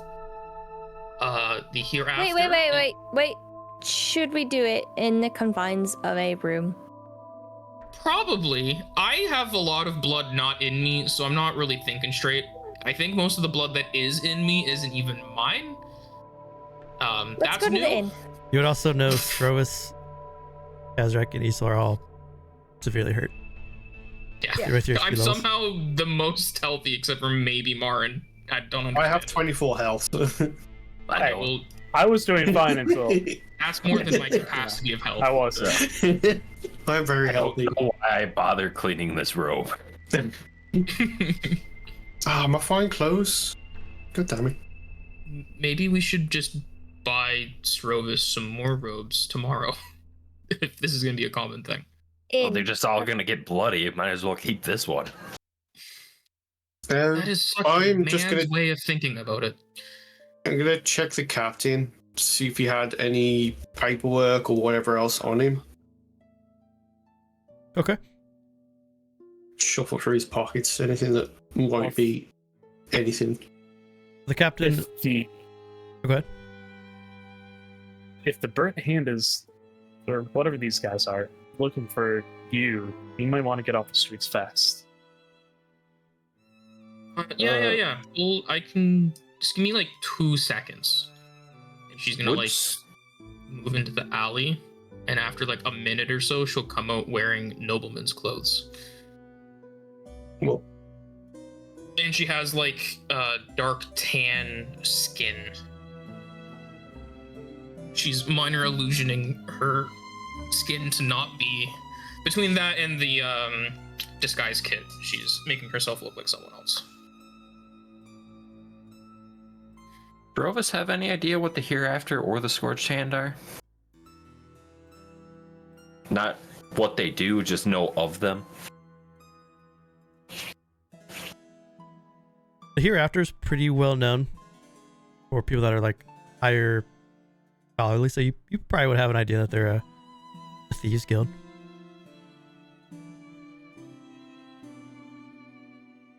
All right. But the Burnt Hands, unless you're from Breylet, they're a smaller thieves guild trying to make a name for themselves. All right. So I know of one, not the other. All right. Burnt Hand Captain, as you shuffle through his pockets, he has 23 gold, 112 silver, a short sword, and a longbow. And he has 19 arrows left. He only shot one shot. He doesn't have nothing that would denote him as or anything of what he is or where something might be, except for the burn scars that looks like they've all done in some kind of weird ritualistic manner to show what they're a part of. I feel like that aim ability would have been a lot scarier if he was launching arrows at people. Oh yeah. I'd like to point out he was launching arrows at people, and it was quite scary. Yeah, it hit you once and it almost knocked your ass down again. I'll pocket the money and just got no paperwork on him or anything. So, not like they were looking for you for somebody else. I know the circus is nearby, but I can't imagine they'd mistake me for anyone else in town. I guess it's why they're looking for me.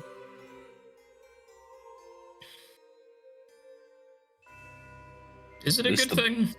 Well, I was gonna say it's a good thing. It sounds like the butcher was right. You don't want to be here after dark. That is true. Well, the inn shouldn't be too far. Okay, so you want to rush to the Crooked Coffin? Yeah.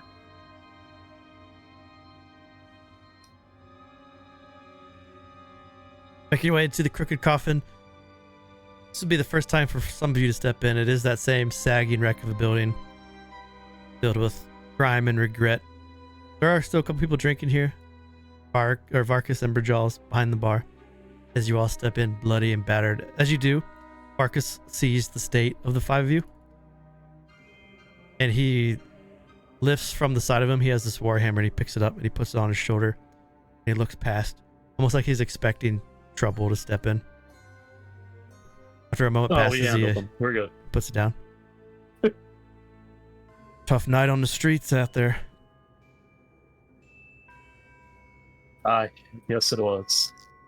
It's not even that late yet. Is this common? Usually a brawl. It seems like you all dealt with something a little more. But you're safe in here. You wanna We'd like some rooms. Rooms? Sure. I have separate rooms for each of you. It's 5 silver a night.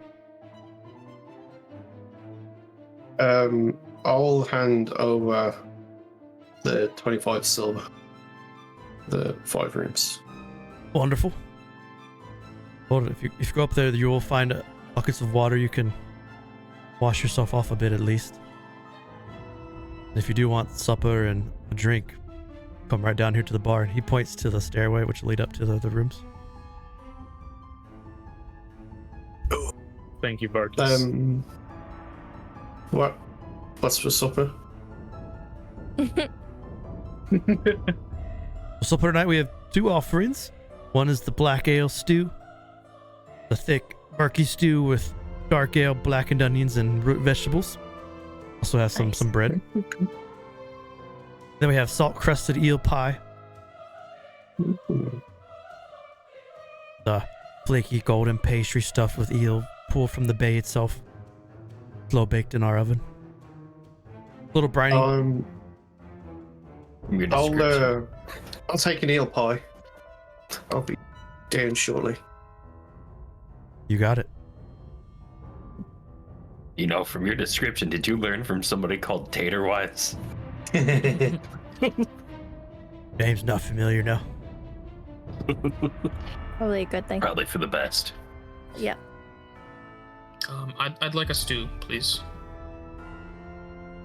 1 stew, 1 eel pie.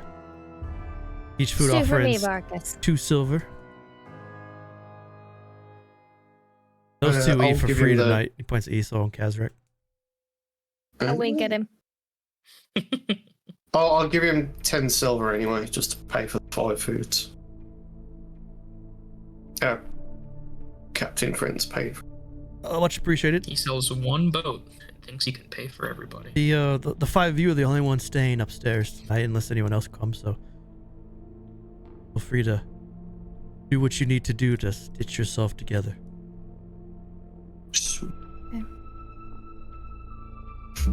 I'm gonna wait till everyone goes upstairs, and when they do, hopefully, I don't know if they do. Clarabell's going up immediately. She got some washing to do. Yeah, same with Marin. He'd get straight up and get himself cleaned up. Great. So when everyone goes upstairs, Isole's gonna lean over to the bar towards Vargas and give him a gold piece, like slide it across the table, not the table, but the bar, and say like, for your discretion. My lips are sealed. She'd put her hand over his hand when he grabbed the gold piece, just gently, but like holding it there, like we don't exist. Where did this gold come from? I knew I liked you, Vargas. We live in the footings. We have to take care of our own. I don't live here. You do tonight. Some other bard does, maybe. And she'll go upstairs. Oh, so there. He's such a cool bard. Walks the wrong way. Oh shit, the stairs.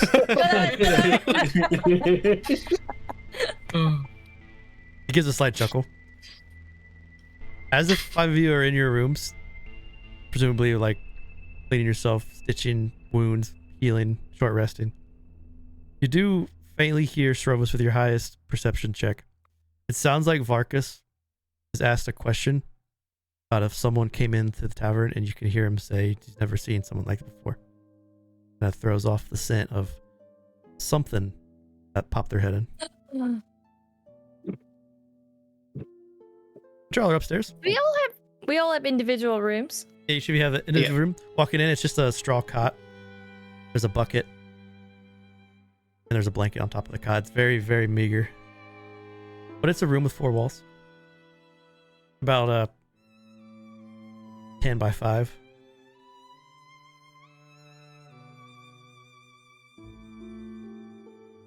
Almost like living or like staying at a hostel. Slept in worse. But it gives you a chance to catch your breath. You can short rest if you want to roll hit dice. Yeah. Because it's like a hostel style, as a short rest, I'm going to cast Musician. And anyone who has used their proficiency now gains their heroic proficiency back. That's Clarabell and Marin. Oh. Thank you.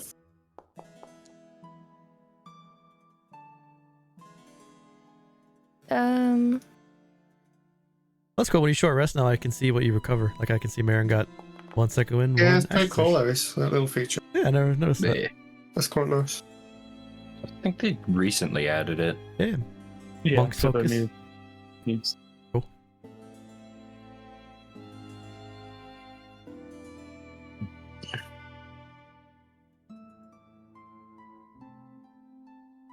You catch your breath with a little extra juice from a musician. What would you like to do? No, Marin has cleaned himself up a bit. He'll put his traveller clothes back on instead of his fancy stuff and head back downstairs for his heal.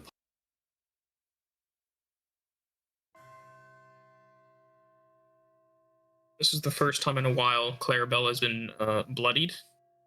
So she's going to be spending an exceptionally long time cleaning her clothes and patching her wounds. Since she got bloodied, I think, twice technically that fight. So she's pretty fucked up. Nice. The menu. Ooh, nice. Isole is going to go downstairs after she finishes bathing. And she's going to find, she's not going to go to a table anymore, but she's going to start walking around the tables. And she's going to start performing some songs. And she's not going to have her lute with her. She's just going to start singing. And it's going to be jaunty, it's going to be fast, it's going to be upbeat. But it's not gonna have very much meaning to it. Like it has a song to it. It's like a jaunty tune, but there's not much, depth. Livening the place up a little bit. Yeah. You remember some of the faces, some of the same people that went down to look at the ship are back drinking.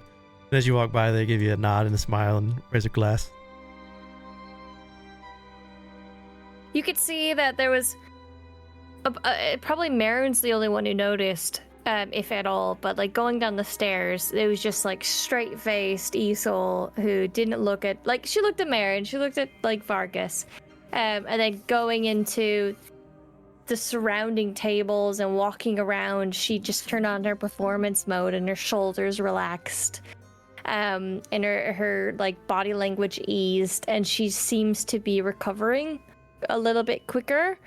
Especially with the recognition of the patrons and them lifting their glasses to her. She's eating into it.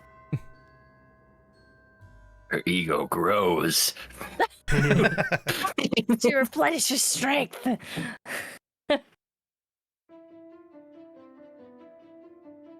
As you do so, you notice your other companions are still upstairs, except for Marin, who is enjoying an eel pie. Clarabell eventually comes down. She's wearing her fine clothes, and you can see that she's put like foundation over top of the grease paint, so she has a more normal looking complexion. And she's not wearing any clown things. Before we jump ahead anymore, it's 5:45. Do you guys want to do a 5-minute break, come back in the chat? Or do you want to just kind of go Sure. until the end of the...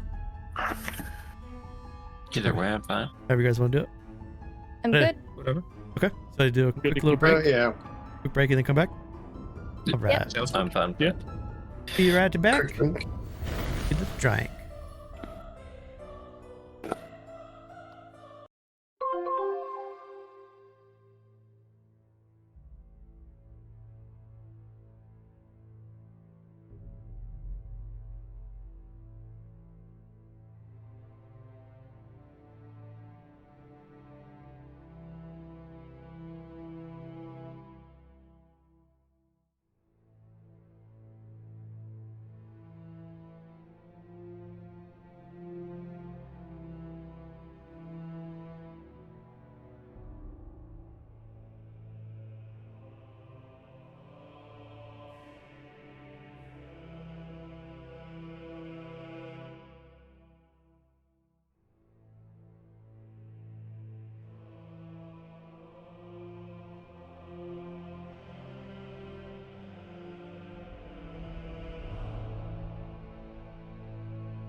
to everything. Yeah. Understandable. Yeah. Oh, here's a question. For level 4? It's level 4. Is that gonna be coming this session or the next? You guys are close. I think it kind of depends on how far you go tonight. Should be All pretty right. close. It'll definitely be before, like, next session will definitely be at the end of there if it's not now. Yeah. All right. Just want to see The the reason why story I'm doing beat. that is because I'm starting to set the tone for my 3rd level monk shit. I'm doing the the elemental one. Oh, nice. The reach. Yeah, would you be alright with me trying to flavor it as him tapping into like Tetherbane effects? That's cool. Like, you have Tetherbane? Yeah, like he actually just applies it to himself and then pulls back before it actually takes hold. Ah, okay. That's why it's only like 10 minutes. Yeah. I thought because the Tetherband thing kind of fits, because if I do further monk shit, I think at level 6 I can literally make myself explode. Nice. The new monks are sweet.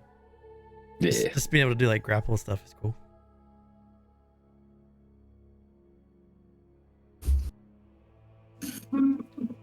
It's a whole lot It's easier now to fun build during- encounters. Yeah. It's definitely a lot of fun just to drag people around the fucking map now. So that encounter was a either do easy, medium, or difficult. That was a medium. Yeah. For the medium. Yeah. Oh, Jesus Nice. Christ. Now they give Oh, you. that's alright. What's up? Kazrak solo, dude. Yeah. Is this the new monster manual stuff then? Yeah, those are all new scouts. 3 different types of scout. That makes sense. Oh, 'cause difficult. they rebalanced like everything about the monster manual so it actually That's fits good. the difficulty scaling now. Oh. Because I know most of the time people were just doing like the deadly encounters and then adding more to them. Yeah. Yeah.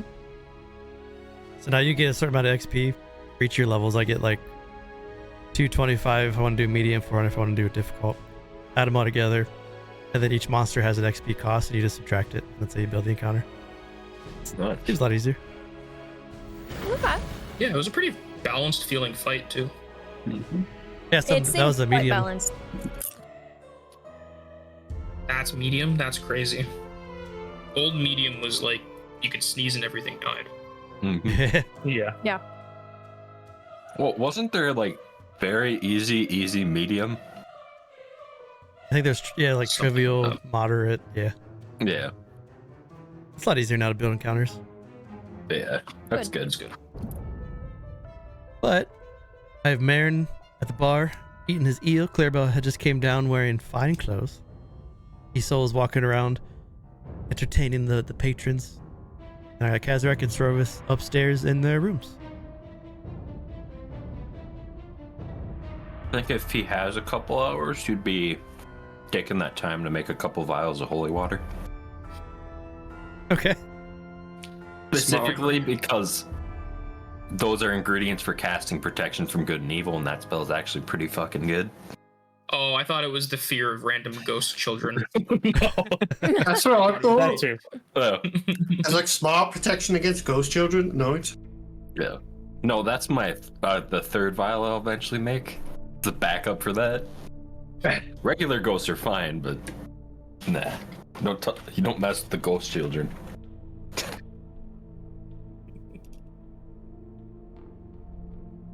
Srovis is crafting. What's Kazrak want to do? It'll I think Kazrak would come down and get something to eat.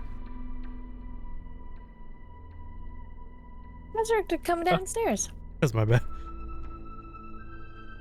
I also moved it again, so it's fine.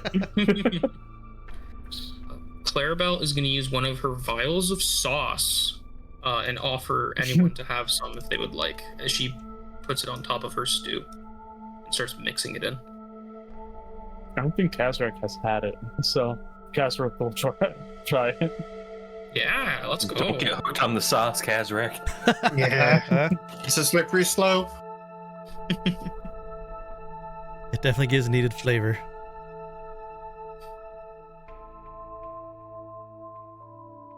Makes you crave chicken. What am I going to become the sauce guy? You're the sauce guy now, yeah. It takes root, and then when you get old enough, you just start making your own and selling it. I get old enough. Yeah. I'm already old. It's just an instant switch. You go from being yourself to a crazy sauce guy. Yeah, the next time you instantly gain 10 years, you're a crazy sauce guy. Ugh. So I do have a side quest for each tavern. But I think I'm gonna wait on this one. Just let you guys talk about what happened, and then maybe like do the circus stuff. I won't Okay. overload you. But just for reference, whenever you want the extra quest, there's one in each tavern. It's good to Okay. know.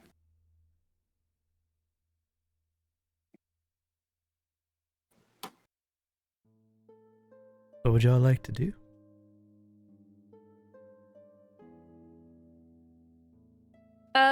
So Isole is pointedly ignoring her companions, and she is just performing and performing and performing, probably 3 or 4 times in 2 hours.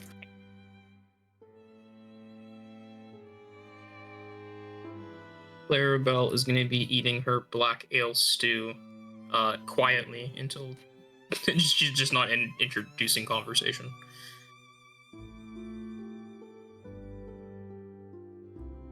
Yeah, Marin, been pretty similar. It's been like pretty rough few days and few weeks, and this is like even though we just dealt with that fight, it's just like a moment of just okay, sit down, relax, eat something, a bit of calm. Makes It's sense. a storm of brew. Yeah.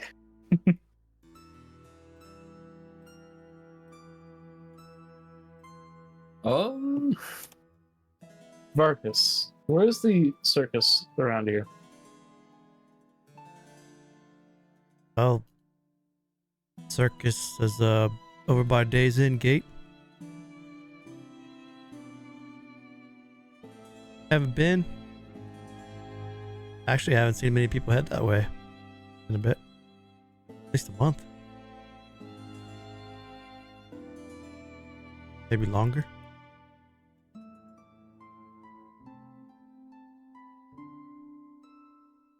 I see. We're interested in going. So Well, if it gives you a little peace and you have a little excitement after the way you all walked in the tavern, sounds like you could use it. aim straight.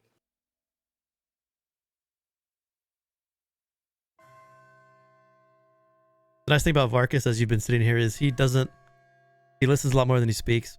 Sometimes he'll just give you kind of a gruff, like a grunt, when he acknowledges you. But he doesn't he's not one of the bartenders that overly talks to you unless you engage with him.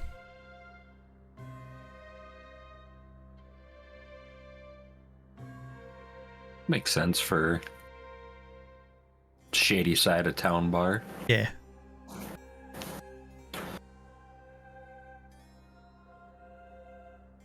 Clarabell is going to loudly get up and put her bowl on the table and be like, all right, it's getting pretty late. I'm going to head off.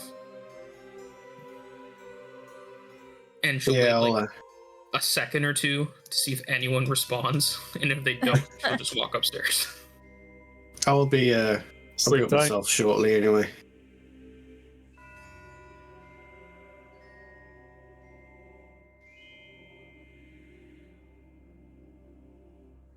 Oh, Marin's gonna finish up his little eel pie, making sure he devours it all. He'll thank Varkas for it, and he'll head up himself. Got it. As the day wanes, more people start to file out from the bar. There's only just a couple of very intoxicated solo sailors and dockhands sitting there. You do, though, as you're walking around Isole, playing music, presumably listening to conversation. Yeah. You do hear one rumor about the city. Oh, do I? Roll a d20. It's just random talk coming from patrons. Two Scales is real pissed about those people he bought that boat from. 14. He knew what he was getting into. A couple sailors are talking about there's a strange rust monster infestation in the sewers. You better watch out if you have armor or weapons because they will eat your gear. Oh, Not snap. going to the sewers. No. Sounds like we should go into the sewer. I disagree with that sentiment. Nobody knows about it. Kazrak goes upstairs. The long rest.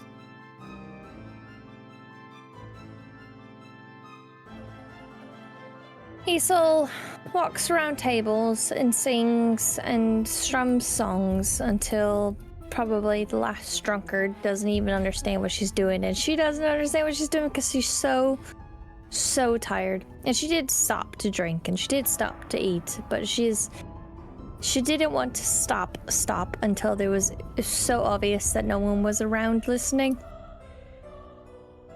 Even Marin. And at that assurity that there was no one around that could hear her desperately holding on to the tunes, she'd finish and go upstairs to her room. Everyone's up for a long rest? Alright, give yourself long rests.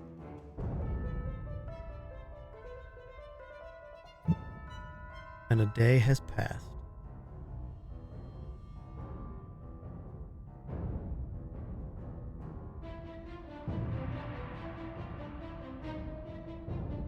That is cool, seeing all the things you get back. Yeah.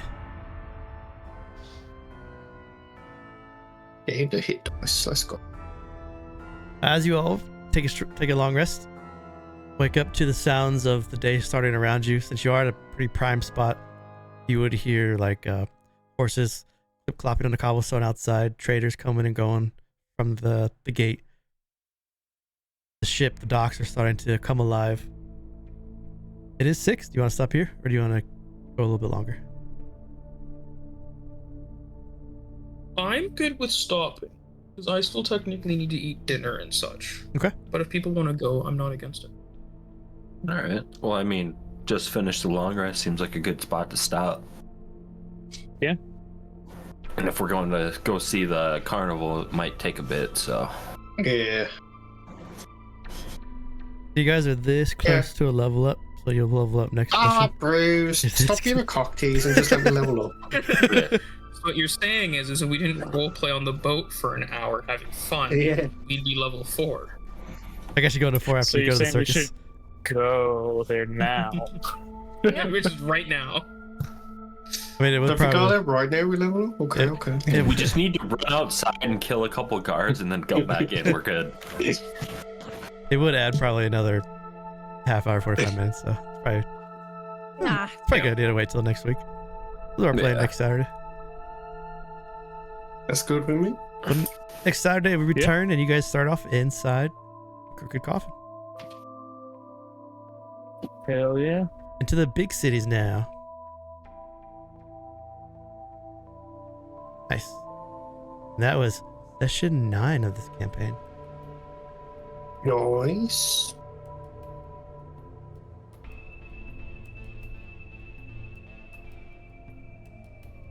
This gives you a moment to kind of think about what kind of feats you want. There are a lot of new feats.